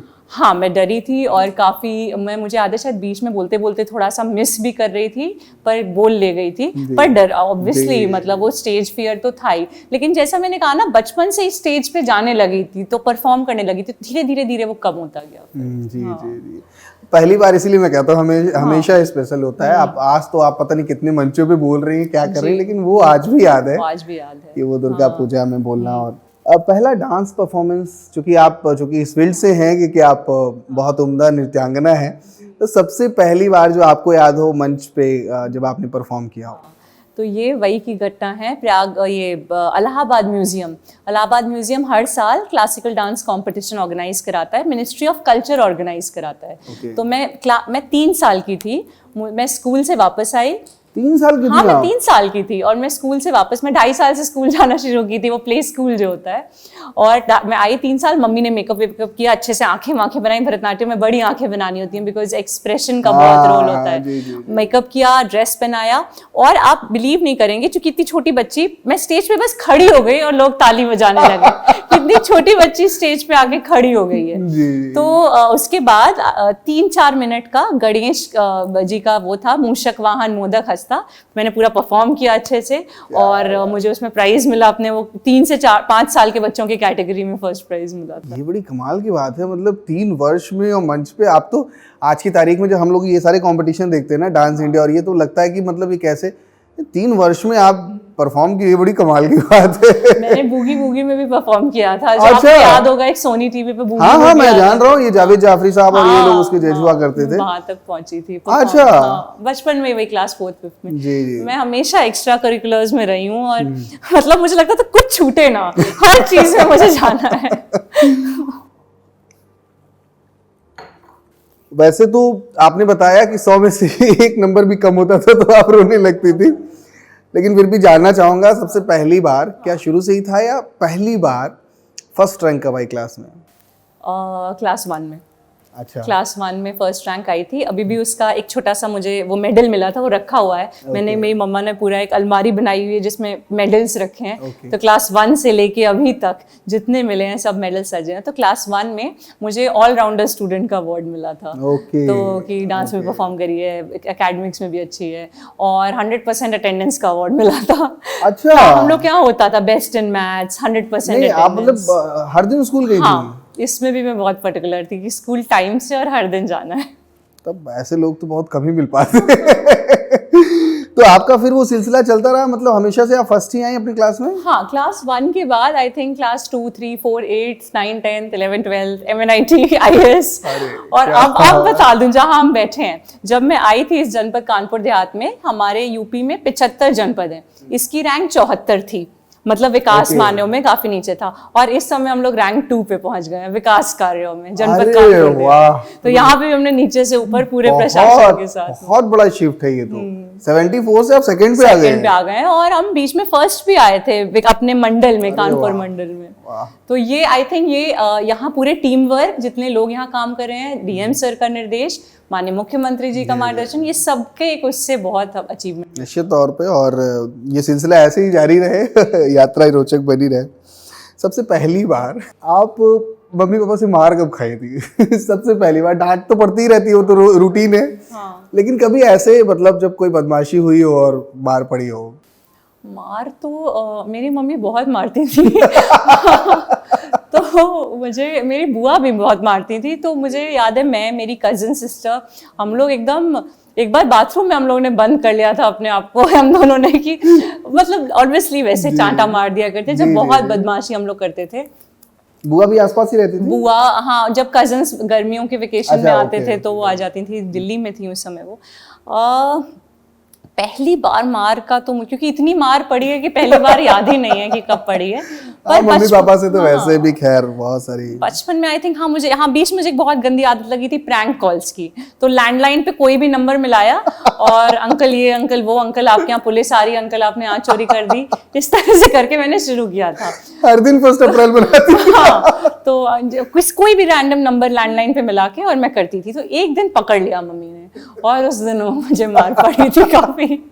तो जैसे आप क्या बोलती थी, जैसे फोन करती थी तो क्या बोलती थी? अंकल अभी आपके यहाँ चोरी होने वाली है और वो बहुत आप बच के रहिए। और मैं बहुत छोटी थी, क्लास 5th-6th में रही हूँ, पता नहीं कहाँ से आदत मैंने सीखी थी। और अंकल आपका पूरा बैंक अकाउंट खाली हो गया है, तुरंत देखिए चोर आ गया है, वो मतलब रैंडम चीजें, कुछ भी बकवास चीजें। लेकिन वो 1-2 लोगों ने पता नहीं कहाँ कॉल बैक कर लिया शायद, नंबर ट्रेस करके, तब मेरी मम्मी को पता चला कि चल। अच्छा, पहले कुछ फोन ऐसे आते थे जिसमें कॉलर आईडी होती थी। हाँ, उसमें ऑप्शन होता था, स्क्रीन पे दिखता था नंबर ना। जो भी हुआ, मतलब मुझे मजा आता था और मम्मी ने पकड़ लिया इस चीज को। सबसे पहली बार, वैसे तो आप लगातार ही पब्लिक फिगर रही, चूंकि अपने यहाँ डिस्ट्रिक्ट लेवल पे टॉप किया तो वहाँ पर भी अखबारों में और सब में आया होगा, लेकिन सबसे पहली बार लोकप्रिय होने का एहसास कब हुआ कि मतलब अब लोग मुझे पहचानने लगे हैं? मतलब हाँ, ये देखिए आया तो विजय जी बालश्री के समय भी था, क्योंकि बालश्री बालश्री मतलब, अवार्ड, ओके। बालश्री अवार्ड में क्लास 7th में थी और पहले मैंने जवाहर भवन इलाहाबाद में सेलेक्ट हुई मैं क्लासिकल डांस में। फिर मैं कानपुर में ही था, स्टेट लेवल का कानपुर में था और फिर नेशनल लेवल का दिल्ली जवाहर भवन में था। तो उस समय बचपन पेपर्स में बहुत निकला था, times of India, Hindustan times में। मुझे अभी भी एक हेडिंग याद है, मम्मी ने कटिंग भी रखी है, dream girl is Saumya's dream. ये हेडिंग निकाल के पूरा आर्टिकल निकला था कि dream girl is Saumya's dream. हाँ, और एक तरफ हेमा मालिनी जी की फोटो, एक तरफ मेरी डांस करते हुए फोटो। तो वो मुझे पहली बार लगा कि लोग जान रहे हैं, पर तब मैं छोटी थी थोड़ा लोकप्रियता समझने के लिए। तो अगर आप बहुत मेजर कहेंगे तब तो IAS में सेलेक्ट होने के बाद, जब वाकई में लोग पहचानने लगे, इंटरव्यूज होने लगे, लोग मुझसे पूछने लगे सवाल। सड़क चलते भी, मुझे इलाहाबाद का एक मॉल है वहाँ पे सिविल लाइंस में, विनायक वो करके, वहाँ लोग पर ही वो सौम्या पांडे जा रही है, सौम्या पांडे जा रही है। तब एक्चुअली में सेलिब्रिटी वाली एक फीलिंग आई थी। तो यही था कि जब लोग। अच्छा, ये भी बड़े अच्छी बात आपने बताई कि मतलब लोग इस तरह से आपको पहचानने लगे। वो दौर वैसे तो ये कुछ दिन का होता है, फिर आप ट्रेनिंग के लिए निकल गई होगी, लेकिन वो जो कुछ दिन का दौर था कि कोई भी इंटरव्यू के लिए पहुंच जा रहा है, इतनी कॉल और सब कुछ, वो कैसा था? उसके बारे में बताइए ना। वो बहुत मतलब बहुत नया था। और सच में जैसे कहते हैं, आपने नायक फिल्म देखी होगी, एक दिन का मुख्यमंत्री, जब वो बन गए थे अनिल कपूर, वही वाली फीलिंग थी कि एक दिन के लिए आप लोगों को लग रहा था मैं तो ऐश्वर्या राय बन गई एक दिन के लिए। मतलब लोग पहचानने लगे, लोग अप्रिशिएट करने लगे, लोग पूछने लगे मैम आपका कोई ब्लॉग है क्या, सोशल मीडिया पे फॉलोइंग बढ़ गई। और मतलब वो फीलिंग थी कि वाकई में लग रहा था कि जिंदगी में कुछ किया है, लगता है। तो सबके इंटरव्यू हो रहे हैं, माता जी के, पिताजी के, आपके, सबके। और घर पे भी खूब लोग आते होंगे इंटरव्यू वगैरह के लिए, अखबार के लोग थे, जागरण, जोश, ऑनलाइन ये जो जितने टीवी चैनल्स, मीडिया चैनल्स, जब सिलेक्शन हुआ था तो काफी आते थे। बस वही शॉर्ट लिव्ड था, उसके बाद हम लोग चले गए। नहीं, ठीक है, वो तो कुछ ही समय के लिए होता है, लेकिन वो पल हमेशा ताउम्र जो है वो कहीं ना कहीं वहाँ याद रहते हैं, क्योंकि जो आपने किया है वो निश्चित तौर पे तैयारी करने वाले हर एक बच्चे का सपना होता है और आपने उसको जिया। उपन्यास पढ़ने का, नॉवेल पढ़ने का शौक है आपको? बचपन में तो नहीं था। जैसे अगर आप बचपन से बात करें तो मैं छोटी मोटी किताबें पढ़ लेती थी, हरीशचंद्र की जो किताबें आती थी या अमर चित्र कथा, वो लाके मम्मी पापा देते थे तो मैं पढ़ लेती थी। एक कार्टून कैरेक्टर था नूडी, ये मैं इसलिए बता रही हूँ क्योंकि उसकी किताबें पढ़ के मैं बहुत रोती थी। रोती इन द सेंस, वो नूडी एक छोटा सा कार्टून कैरेक्टर था, उसको कोई बंदर परेशान कर रहा है, उसको कोई मार रहा है, तो मुझे लगता था मुझे कोई परेशान कर रहा है, मैं इतना कर। तो बचपन में तो मैं छोटी मोटी किताबें पढ़ती थी। फिर जैसे जैसे मैं बड़ी हुई तो किताबों का शौक धीरे धीरे डेवलप हुआ, क्योंकि किताबें पढ़ के लाइफ में बहुत कुछ सीखने का मौका मिला। जैसे कुछ किताबें हैं जिन्होंने वाकई में मेरी, जैसे एक किताब है my experiments with truth, Mahatma Gandhi ji की, वो पढ़ा। स्वामी विवेकानंद जी की मैंने बहुत किताबें पढ़ी जब मैं 10th 11th 12th में थी। तो उसने मेरा माइंडसेट बहुत पॉजिटिविटी की तरफ, योग की तरफ, एक्सरसाइज और फिजिकल फिटनेस, प्लस किस प्रकार अपने जीवन को अनुशासन से बना सकते हैं, वो मैंने सीखा। तैयारी के दौरान नॉर्मल किताबों के अलावा मैंने डॉक्टर एपीजे अब्दुल कलाम की बहुत किताबें पढ़ी। इनडोमिटेबल स्पिरिट हो, मिशन 3 बिलियन हो, बहुत सारी किताबें डॉक्टर एपीजे अब्दुल कलाम की पढ़ी। उससे भी मुझे बहुत सीखने को मिला। और अब सर्विस में भी मैं धीरे धीरे कोशिश करती हूँ कि कुछ 2-4 पन्ने रोज पढ़ने का समय ज़रूर निकाल लूँ, क्योंकि the best friend that you can have is a book, is a good book. तो सबसे अच्छा दोस्त अगर कुछ बना सकते हैं तो एक अच्छी किताब है, वही आई थिंक मैंने फॉलो किया। उपन्यास की आपने बात किया था, तो भगवत गीता एक पड़ाव आता है जब हम सब पढ़ते हैं। भगवत गीता में जो वो है कर्मण्येवाधिकारस्ते मा फलेषु कदाचन, वो हम सबको कभी ना कभी ज़रूरत पड़ती है कि फल की चिंता मत करो, कर्म करते जाओ, और ये सब आसपास के रिश्ते टेम्पररी हैं। तो वो हम सब लाइफ में एक ऐसे पॉइंट पे आते हैं जब भगवत गीता हमें कुछ ना कुछ सिखाती है, तो वो भी पढ़ा। जी जी। सबसे पहला, क्योंकि पहले की बात कर रहे हैं, तो सबसे पहला कौन सा आपने याद है कुछ नॉवेल सबसे पहले कौन सी पढ़ी? मतलब बचपन से बोल रहे हैं? नहीं, मतलब जब समझ आई नॉवेल की, जब समझ आई हो। मैंने फिक्शन नॉवेल ही पढ़ी थी सबसे पहले। नैन्सी ड्रू की पढ़ी थी, detective story. Nancy Drew detective हुआ करती थी, तो अलग अलग मिस्ट्री सॉल्व करती थी, तो नैन्सी ड्रू की किताब पढ़ी थी मैंने। ओके। सबसे पहली कमाई कितनी रही आपकी? मतलब मैं नौकरी में आने की बात नहीं कर रहा हूँ, ऐसे मतलब अवार्ड प्राइज हो या कुछ भी हो, क्योंकि नौकरी का तो मैं नहीं चाहूंगा आप रिवील करें पहली सैलरी कितनी, लेकिन पहली कमाई जो आपको लगा हो कि ये मेरी योग्यता के दम पे मुझे ये धनराशि प्राप्त हुई। हाँ, तो जैसे आप बात कर रहे थे, हम लोग की क्लासिकल डांसेस में परफॉर्म करती थी जब कॉम्पिटिशन्स में, तो कई जगह मनी प्राइज भी मिलता था। रॉयल सोसाइटी या रॉयल क्लब करके एक था, वहाँ पे मैंने डांस किया था। आई थिंक 1500 रुपए का मनी प्राइज था फर्स्ट प्राइज के लिए, तो वो मुझे मिला था। वही रही होंगी मैं क्लास 4th 5th में, तो मुझे तो इसी में मिला था पहली कमाई 1500। पहली कमाई। और उसके पहले तो मुझे ऐसे ही मिल जाता था, बर्थडे पे आके जो दे जाते हैं लोग, घर के लोग, तो वो लेकिन वो कमाई नहीं है। कमाई तो ये वाली थी 1500 वाली, ये वाली थी, वो आपकी परफॉर्मेंस की वजह से। 1500 3000 ऐसा ही कुछ था। और फिर क्लास 12th में कल्पना चावला अवार्ड मिला था मुझे टॉप करने के लिए। उसमें भी मनी प्राइज था, आई थिंक याद तो एग्जैक्टली नहीं है, 5000 के अराउंड ही कुछ ऐसा। तो ये कल्पना चावला स्कूल की तरफ से होता था? ये कल्पना चावला जो हमारी एस्ट्रोनॉट थी, उनके मेमोरी में एक सोसाइटी बनी थी, तो वो मेधावी छात्राओं को देते थे। जब मैंने 12th में टॉप किया था तो मुझे मिला था। और एक और कमाई मैं मानूंगी, स्कॉलरशिप मुझे मिली थी ओलंपियाड में। मैंने जब एग्जाम निकाला था, फिजिक्स ओलंपियाड और मैथ्स ओलंपियाड, तो उसकी भी स्कॉलरशिप कुछ मिली थी, वो भी एक तरह से कमाई थी मेरी। तो हमारा ये सेगमेंट भी यहाँ समाप्त होता है पहली बार, और बड़ी खूबसूरती से आपने हमें अनुमति दी कि हम आपके जीवन के तमाम पड़ावों पे जाएं और उन पन्नों को पलटे जो पन्ने सामान्य तौर पे भाग दौड़ भरी जिंदगी में नहीं पलट पाते। तो बहुत बहुत धन्यवाद। आपकी अनुमति हो तो हम अगले सेगमेंट की ओर आगे बढ़े, जिसका नाम है संदेशे आते हैं।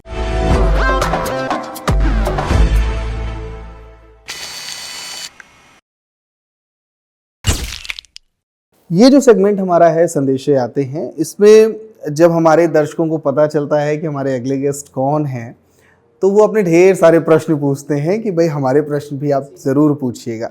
तो सारे प्रश्नों को ला पाना तो संभव नहीं है, लेकिन कुछ प्रश्न चुरा के लाया हूँ। आपकी एक बड़ी फैन फॉलोइंग सिद्धार्थनगर जनपद में है, क्योंकि आपने बहुत उम्दा काम किया है वहाँ पे, और सबसे ज़्यादा यूथ आपसे कनेक्ट हुए, क्योंकि आपने चाहे स्पोर्ट्स पे हो या कल्चरल एक्टिविटीज़ हो या तमाम सारे, उस पर आपने शिक्षा पे बहुत काम किया, तो वो यूथ से एक बड़ी कनेक्टिविटी है। लोग जानना चाहते हैं कि आज लोग इतनी महत्वपूर्ण जिम्मेदारी पे आपको देख रहे हैं, इतनी बड़ी महत्वपूर्ण पद पे आप आसीन हैं, लेकिन वो एक अनुभव का दौर था जहाँ पे आप सॉर्ट ऑफ प्रशिक्षण प्राप्त कर रही थी कि फील्ड लेवल पे क्या कैसे एक्टिविटीज़ होती हैं। तो वहाँ की कुछ स्मृतियाँ बताइए, कैसा अनुभव रहा सिद्धार्थनगर का? सिद्धार्थनगर को विजित जी मैं कभी नहीं भूल पाऊंगी। मैं रिटायरमेंट तक, जो 32-33 साल बाद होना है, आई थिंक तब तक वो स्मृतियाँ उसके बाद भी रहेंगी। क्योंकि पहला, जैसा इसके पहले सेगमेंट था ना, पहली बार, वो पहली पोस्टिंग थी। पहली बार मैं फील्ड पे गई थी, पहली बार मैंने देखा था कि एक IAS अधिकारी की क्या पावर होती है, क्या रिस्पॉन्सिबिलिटी होती है। सिद्धार्थ नगर की अनगिनत मेमोरीज हैं और आप भी बहुत मेमोरीज के साक्षी हैं वहाँ पे। और इतनी अच्छी टीम थी, इतना अच्छा लीडरशिप और नेतृत्व था सर का, कुणाल सर का, इतने अच्छे लोग मिले थे मुझे कि मुझे बहुत आप जैसे लोग मिले थे, इतना सीखने को और समझने को मिला।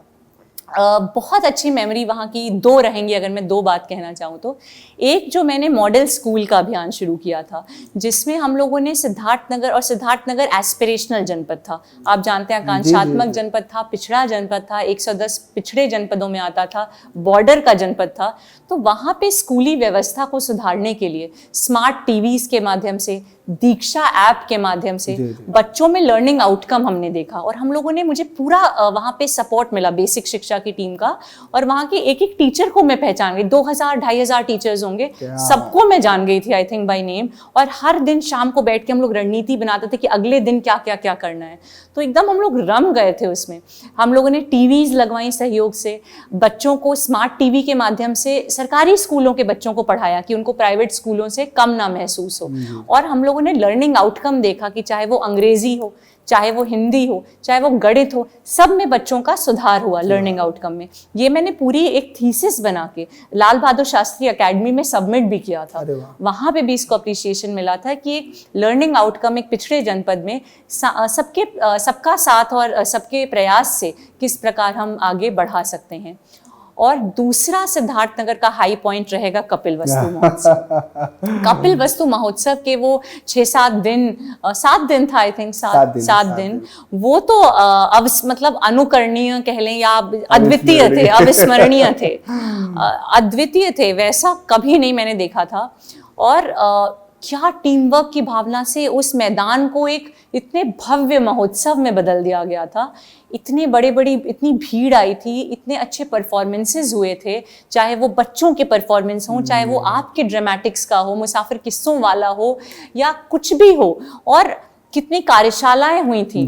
मुझे सौभाग्य मिला था गौतम बुद्ध की धरती पे कथक का तराना करने का, और मुझे सौभाग्य मिला था इतने बड़े बड़े आर्टिस्ट्स का देखने का परफॉर्मेंस। और कुणाल सर के नेतृत्व में पूरे जनपद ने बहुत अच्छा किया था।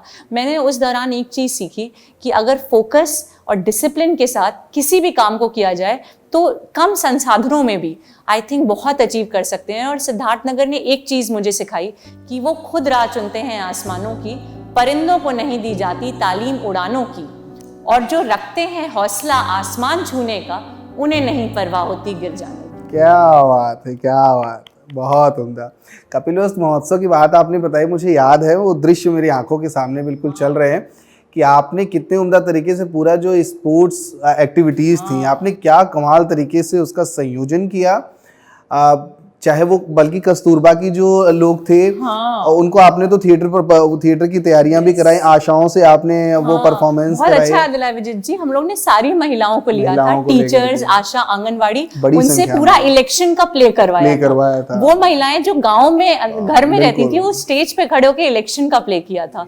हमने पहली बार कबड्डी, खो खो, सारे गेम्स कराए थे और बच्चियों का प्रतिभाग कराया था। गाँव से बच्चे आए थे प्रतिभाग करने। वो तो कमाल का, वो मेमोरीज तो जो थी ना वो बहुत ही अद्भुत थी। और वो आपने जो बताया कि सिद्धार्थनगर अति पिछड़ा जनपद, तो वाकई वो 7 दिन तो हम भूल जाते थे कि हम अति पिछड़े, हम मुख्य धारा के जनपद हो जाते थे कि ये जो जिस लेवल की परफॉर्मेंस होती थी। और खैर वो तो मेमोरीज कमाल की हैं। तो बहुत बहुत धन्यवाद। ये सिद्धार्थनगर की इतना आपके जहन में वो अभी भी, चूँकि मैं उस जनपद से ताल्लुक़ रखता हूँ, तो आप लोगों के टेन्योर में थोड़ा मुझे भी वहाँ समय बिताने का अवसर मिला। थोड़ा कम समय मैं भी बिता पाता हूँ, लेकिन माहौल इतना अच्छा था कि वहाँ पे उस दौरान बहुत समय बिताया। कमिश्नर सर, आपको याद होगा राजशेखर सर जब आए थे और वो हमारे जो ऑडिटोरियम में पूरा ड्रामेटिक्स का चला था, और जो आपने सोलो शो किया था मुसाफिर किस्सों वाला, सब के खड़े होके रंगों, मतलब लिटरली गूज बम्स थे और सब खड़े हो गए थे अंत में। भूल गए थे कि सिद्धार्थनगर में लग रहा था कि कोई कांस फिल्म फेस्टिवल के किसी ऑडिटोरियम में हम कोई इंटरनेशनल लेवल की परफॉर्मेंस देख रहे हैं। नहीं, वो आप लोगों का इतना खूबसूरत सा एक कोऑर्डिनेशन था, आप लोग इतने अच्छे तरीके से लोगों को मोटिवेट कर रहे थे कि वो कमाल का माहौल बन गया। वरना उस जनपद में इतना सरल भी नहीं है चीज़ों को कर पाना। तो वो स्वर्णिम दौर था, मैं ये कहूँगा, जिस दौर को जिया हम लोगों ने। सिनेमा और रंगमंच, इसमें कितनी रुचि है और कितना समय निकाल पाती है? सिनेमा और रंगमंच, देखिए सिनेमा जहाँ तक देखने की बात है, सबकी तरह सिनेमा देखना पसंद है, और हॉलीवुड भी, बॉलीवुड भी, ज़्यादा कंटेम्प्रेरी सिनेमा पसंद है जो सोशल इश्यूज़ में मूवीज़ बनती हैं, क्योंकि वो कहीं ना कहीं एक मैसेज के साथ आती हैं, तो वो मुझे ज़्यादा पर्सनली पसंद है। रंगमंच तो बचपन से ही रंगमंच में मेरा जीवन बीता है, और शास्त्रीय नृत्य मेरे रोम रोम में है, और इसीलिए आज भी इस कुर्सी पे बैठ के भी मैं समय निकाल रही हूँ कि मैं प्रभाकर तक करके और आगे अपने नृत्य को बढ़ाऊंगी, सीनियर डिप्लोमा के बाद प्रवीण करके, प्रभाकर करके, और अपने उस नृत्य की कला को नहीं छोड़ूंगी। तराना करूंगी, कथक नृत्य करूंगी, 3 ताल के साथ झप ताल, दादरा ताल, हर ताल। क्या बात है, ये सुन के कितना अच्छा लग रहा है कि सामान्य तौर पे हम लोग जो ऑफिसर्स से मिलते हैं तो वो काम के तनाव में इतना ज़्यादा होते हैं कि अतिरिक्त गतिविधियों के लिए समय निकाल पाना बहुत मुश्किल होता है, लेकिन आपने वो जिजीविषा जिंदा रखी है, ये बहुत बड़ी बात है। अभी हालिया दिनों में कोई कौन सी फिल्म या वेब सीरीज देखी आपने? नेटफ्लिक्स पे मैंने बहुत सारी सीरीज देखी है। एक सीरीज हाल ही में तो नहीं, पंचायत एक सीरीज आई थी last year, I think Amazon पे थी, वो अच्छी लगी थी। एक सचिव के जीवन में, चूंकि मैं आज मुख्य विकास अधिकारी हूँ और आज मैं ग्रामीण परिवेश से ही डील कर रही हूँ। हमारे जनपद में, जनपद कानपुर देहात ग्रामीण जनपद है, यहाँ 618 ग्राम पंचायतें हैं, 922 गाँव हैं, तो यहाँ गाँव ही गाँव है। तो ग्रामीण जनपद से अब मैं उसको काफी रिलेट कर पाती हूँ, और काफी ह्यूमर से भरा हुआ था। बहुत तो एक अच्छा लगा था मुझे।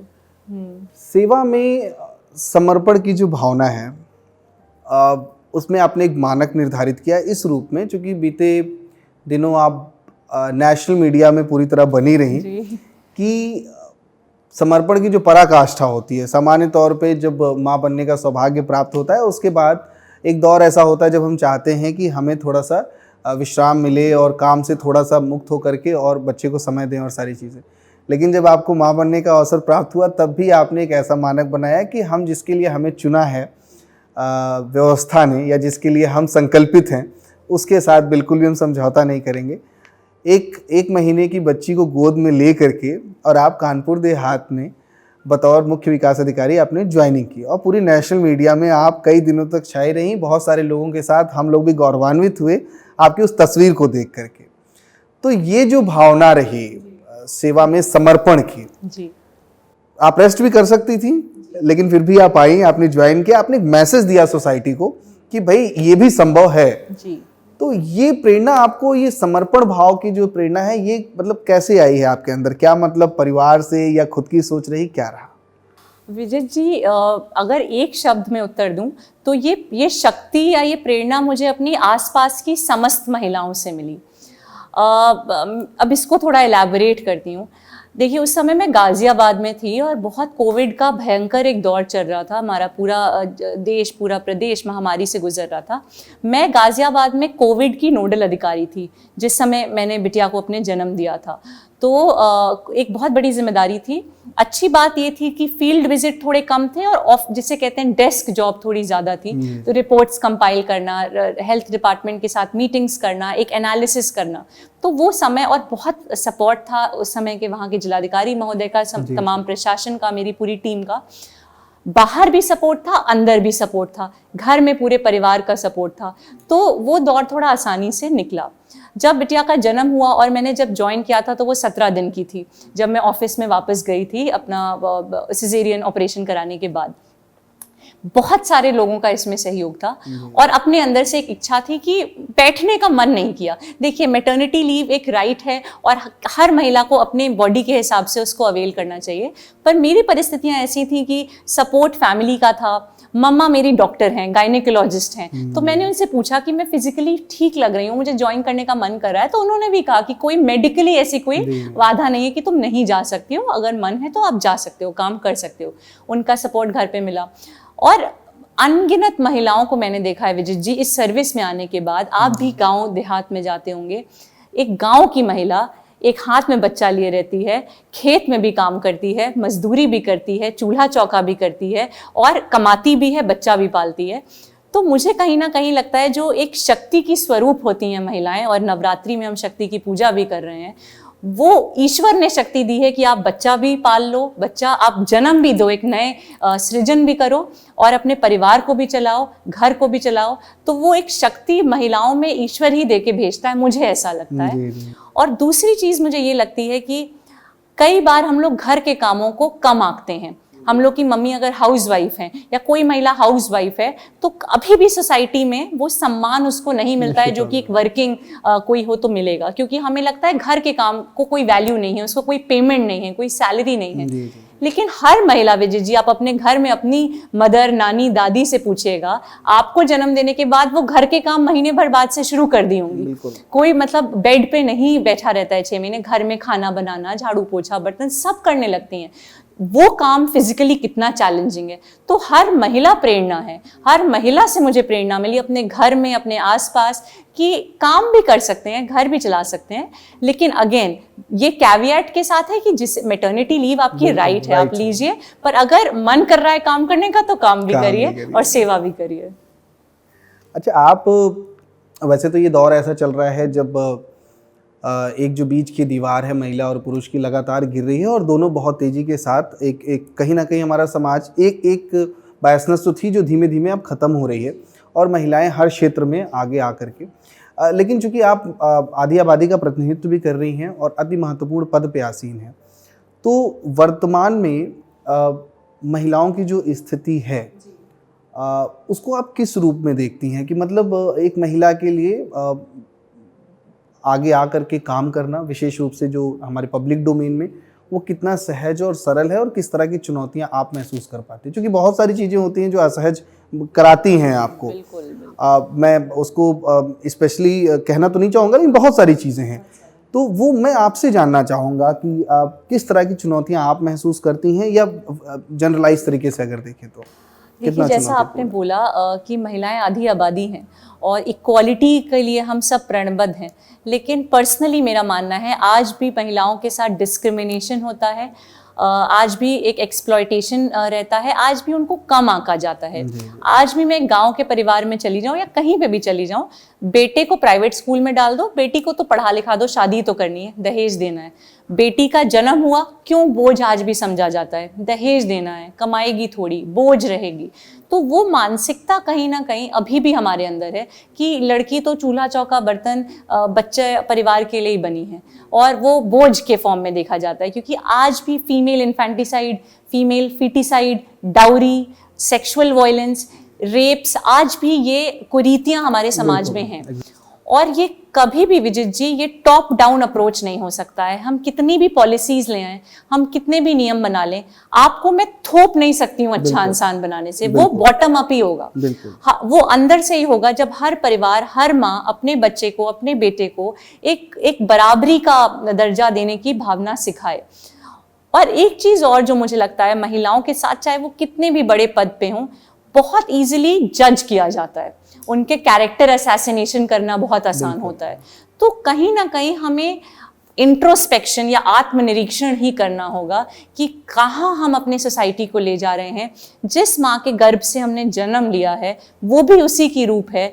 नवरात्रि का भी दौर चल रहा है और हम दुर्गा माँ की पूजा कर रहे हैं, दुर्गा शक्ति की पूजा कर रहे हैं।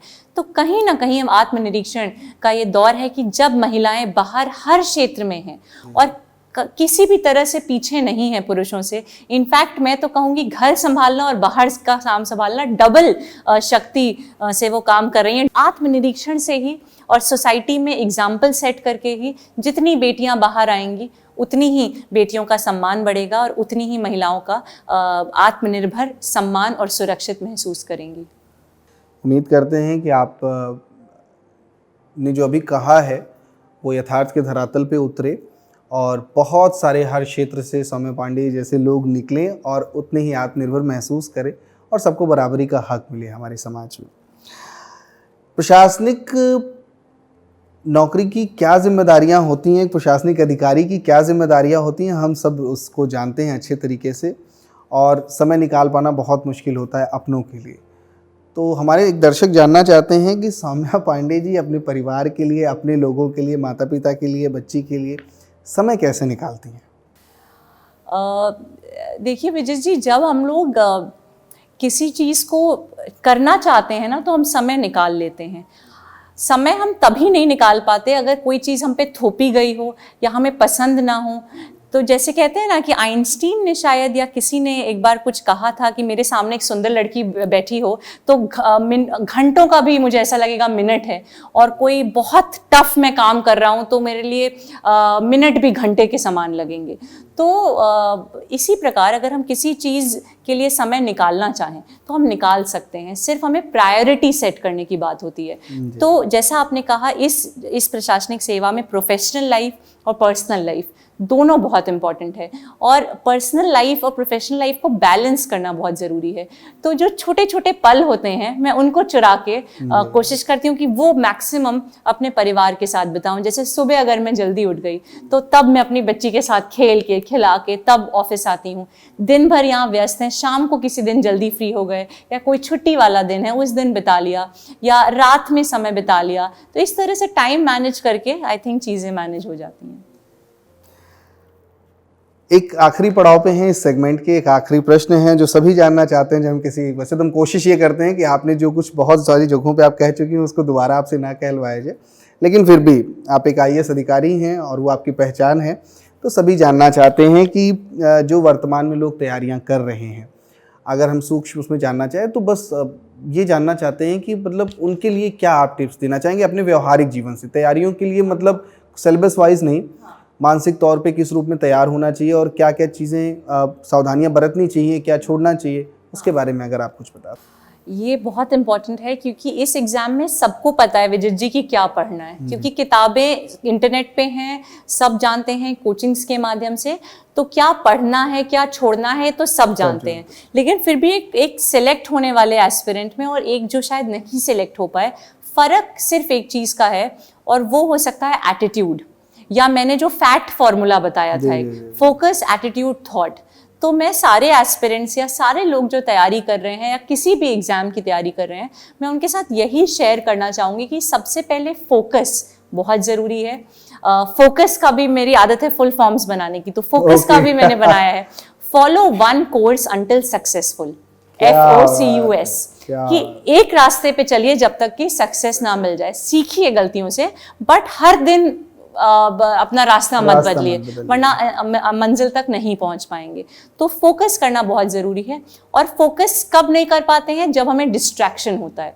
इसमें एक छोटी सी आपको 1 मिनट की कहानी भी सुनाना चाहती, कहानी या एक एनेक्डोट कह लीजिए।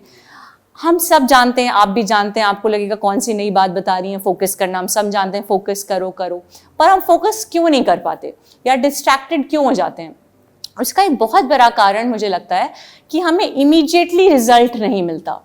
जैसे मैं आपको एक उदाहरण दे रही हूँ, मान लीजिए सिगरेट की शॉप पे, पान गुटखे की शॉप पे आप खड़े हुए हैं, सिगरेट की पैकेट आपने लिया, बड़ा बड़ा उसमें लिखा रहता है कि कैंसर कॉज करता है, कैंसर की फोटो भी बनी रहती है, ओरल कैंसर की, और सब हम उसको देख रहे हैं, फिर भी सिगरेट या तंबाकू खा रहे हैं या ऐसा कुछ खा रहे हैं जो हमारे लिए अच्छा नहीं है, उसमें सामने लिखा भी है वार्निंग बड़ा बड़ा, तो हम जानते हुए भी कर रहे हैं क्योंकि तुरंत हमें कैंसर नहीं हो रहा या तुरंत हम नहीं मर रहे हैं।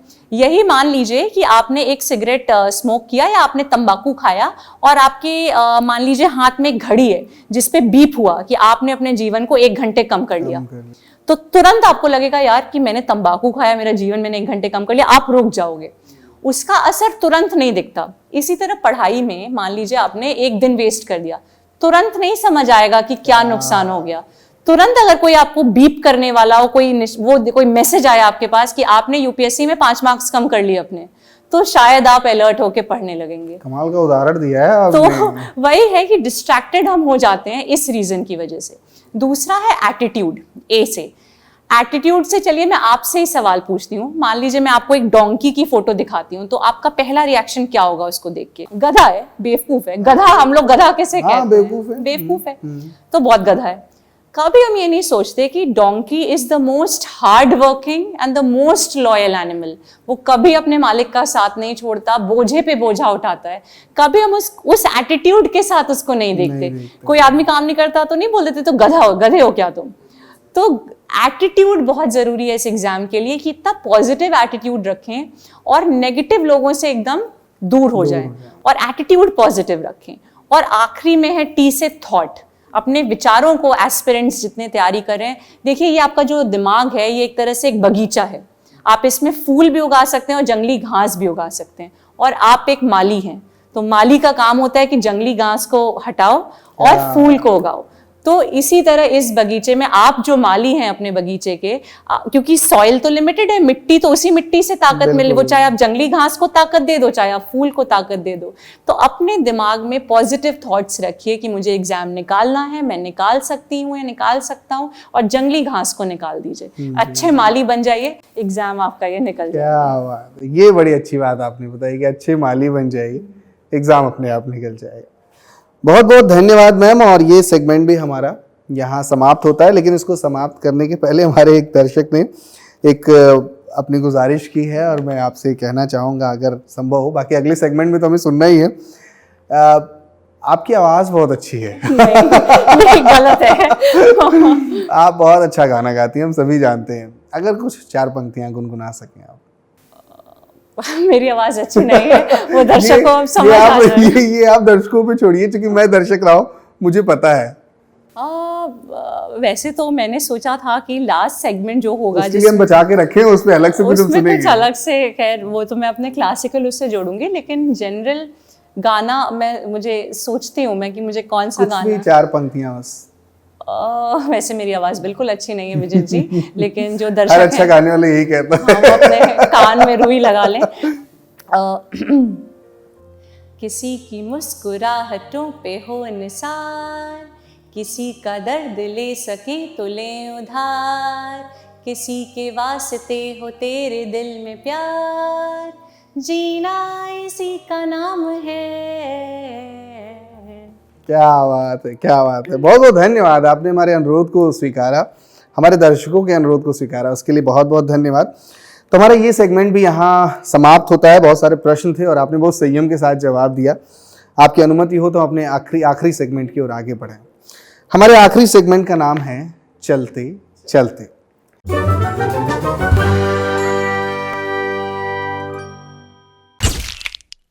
ये हमारे इस इंटरव्यू का आखिरी सेगमेंट है। हम इसमें अपने गेस्ट से अनुरोध करते हैं कि वो पोएट्री या कोई गीत या कुछ ऐसा, सभी हम जिस तरह का जीवन जीते हैं, हम सभी गीत, संगीत, कविताएं या इसके बहुत करीब होते हैं, लगभग सभी होते हैं। और चाहे कोई बाथरूम में गुनगुनाए या कोई पार्टी में गुनगुनाए या कहीं भी गुनगुनाए, गुनगुनाते तो सब है। हम सभी के जीवन का हिस्सा होता है गीत, कविताएं, ये सब कुछ। तो हम अनुरोध करते हैं, वो हम आपसे अनुरोध करेंगे, लेकिन उसके पहले हम आखिरी पड़ाव पे हैं अपने इस सेगमेंट के। जो पूरा हमारा कॉन्सेप्ट है द मुसाफिर किस्सों वाले स्टूडियो विथ विजित से, इसके बारे में आपकी राय जानना चाहेंगे। शब्दों में बयान करना मुश्किल है और इसको सिर्फ फील किया जा सकता है। मुसाफिर किस्सों वाला जो एक हम स्टेज पे देखते हैं, जब आप एक अलग ही दुनिया में पहुंच जाते हैं। और मैंने तो चूंकि पर्सनली मेरा सौभाग्य रहा है कि मुझे ये विटनेस करने का मौका मिला है आपको, एक बहुत ही अद्भुत कला, बहुत रेयर कला और टैलेंट, और आपसे ज़्यादा लकी आपके दर्शक हैं कि उन्हें आपका कला देखने का मौका मिलता है। जो आज ये मुसाफिर किस्सों वाला स्टूडियो विद विजित सिंह, ये जो कार्यक्रम और श्रृंखला आपने चलाया है, मैंने और एपिसोड्स भी देखे हैं और बहुत अच्छे ऑफिसर्स के इंटरव्यूज़ जो आपने लिए हैं, बहुत अच्छी सीख मिलती है और बहुत अनछुए पहलू जो जीवन के होते हैं वो इससे देखने को मिलता है। मुझे सबसे अच्छी बात आज बातचीत में जो लगी कि आपके सेगमेंट्स का नाम बहुत अच्छा था, बहुत यूनिक था। जिस प्रकार आपने पूरा कॉन्वर्सेशन लिया, लग ही नहीं रहा था कि कोई इंटरव्यू है, लग रहा था चाय पे चर्चा है और हम बात कर रहे हैं, समझ रहे हैं एक दूसरे के बारे में। हर एक इंटरव्यू पहली बार चलते चलते कुछ मैं कहूँ कुछ तुम कहो, उससे मुझे बहुत पुरानी यादें ताज़ा हुई, अच्छी यादें ताज़ा हुई और एक तरह से पूरा जीवन मेरे सामने फ्लैशबैक में अभी तक का गया। और आपने बहुत उम्दा तरीके से और पूरी टीम ने इतना पेन लेके आप लोग यहाँ आए, इतना स्टूडियो बना दिया आपने कानपुर देहात में भी, जहाँ पे एक मूवी पिक्चर हॉल भी नहीं है। तो ये बहुत, जितनी तारीफ की जाए आप लोग के डेडिकेशन की उतनी कम है। Thank you so much ma'am. और अब हम आपसे गुजारिश करेंगे कि हमारे इस आखिरी सेगमेंट में अगर आप कुछ कोई कविता, कोई गीत या जो कुछ भी जो आपके दिल के करीब हो, जो आपको समय समय पे ऊर्जा प्रदान करता हो, वो अगर आप कुछ सुना सकें हम। गाना तो आपने पहले ही गवा दिया मुझसे, जबकि दर्शकों को वो कान में उनको समझ आया होगा। बट इस सेगमेंट के लिए मैं वही चुनूंगी जो मेरे दिल के सबसे करीब है, और वो है कथक। कथक अब चूंकि यहाँ करके तो नहीं दिखा सकते, लेकिन एक टुकड़ा जो मैंने अभी सीखा है और अभी कंपोज किया, उसको मैं पढ़ के जरूर सुनाना चाहूंगी। और पढ़ के उसमें एक बहुत सुंदर भाव है। ये एक बड़ा तोड़ा है, परन का ही एक रूप है। वो 3 ताल में है, तो मैं 3 ताल में आपको पढ़ के सुनाऊंगी। और 3 ताल जैसे आप जानते हैं 4-4 मात्राओं से 16 मात्राओं में बना रहता है। और शायद आप ये भी जानते होंगे, जितने मैंने अपने दोस्तों को बताया, यहाँ लोगों को बताया, जितनी मूवीज में गाने आते हैं, जितने आप लोग गाने परफॉर्म करते हैं, सबकी बेस ताल अधिकतर की कहरवा होती है। धागे नति नक धिन, धागे नते नक धिन, धागे नते नक धिन। हर की आप कोई गाना उठा लीजिए, ये मैंने बहुत बाद में रियलाइज किया कि बेस ताल अधिकतर फोक सॉन्ग्स या मूवी सॉन्ग्स की कहरवा है, पर हम कथक 3 ताल में करते हैं। और 3 ताल इस तरह होता है, धा धिन धिन धा, धा धिन धिन धा, धा तिन तिन ता, तक धिन धिन धा। 16 मात्रा की 3 ताल। इसी में मैं एक टुकड़ा सुनाऊंगी और मैं उसको शुरू करती हूँ। तत्तत्ता दृगदंदन झिझकिट तो थुड़ंग तक तुन तुन तेरग थे तेरग थे तेरग थे तेरग थे ता तेरग थे ता तेरग थे ता तेरग थे ता थे ता तेरग थे ता थे ता तेरग थे ता थे ता धा दिन्ना नादन दिन्ना नातन तिन्ना तक दिन दिन्ना। तो ये एक टुकड़ा था जो अभी कंपोज किया गया था और अभी मैंने परफॉर्म किया था। बहुत सुंदर टुकड़ा है और 3 ताल में आता है, तो मुझे लगा कि मेरे दिल के क्लोज हो गई। बहुत उम्दा। और मतलब आप परफॉर्म तो अच्छा करती ही हैं, लेकिन अभी जिस तरीके से आपने सुनाया वो भी पूरा दृश्य बना रहा था। बहुत ही उम्दा। तो वैसे तो मतलब हम लोग क्या बताएं, थोड़ा सा इस मामले में ग्रीडी हो जाते हैं कि आखिरी आते आते मतलब लगता है क्या और बातें कर लें।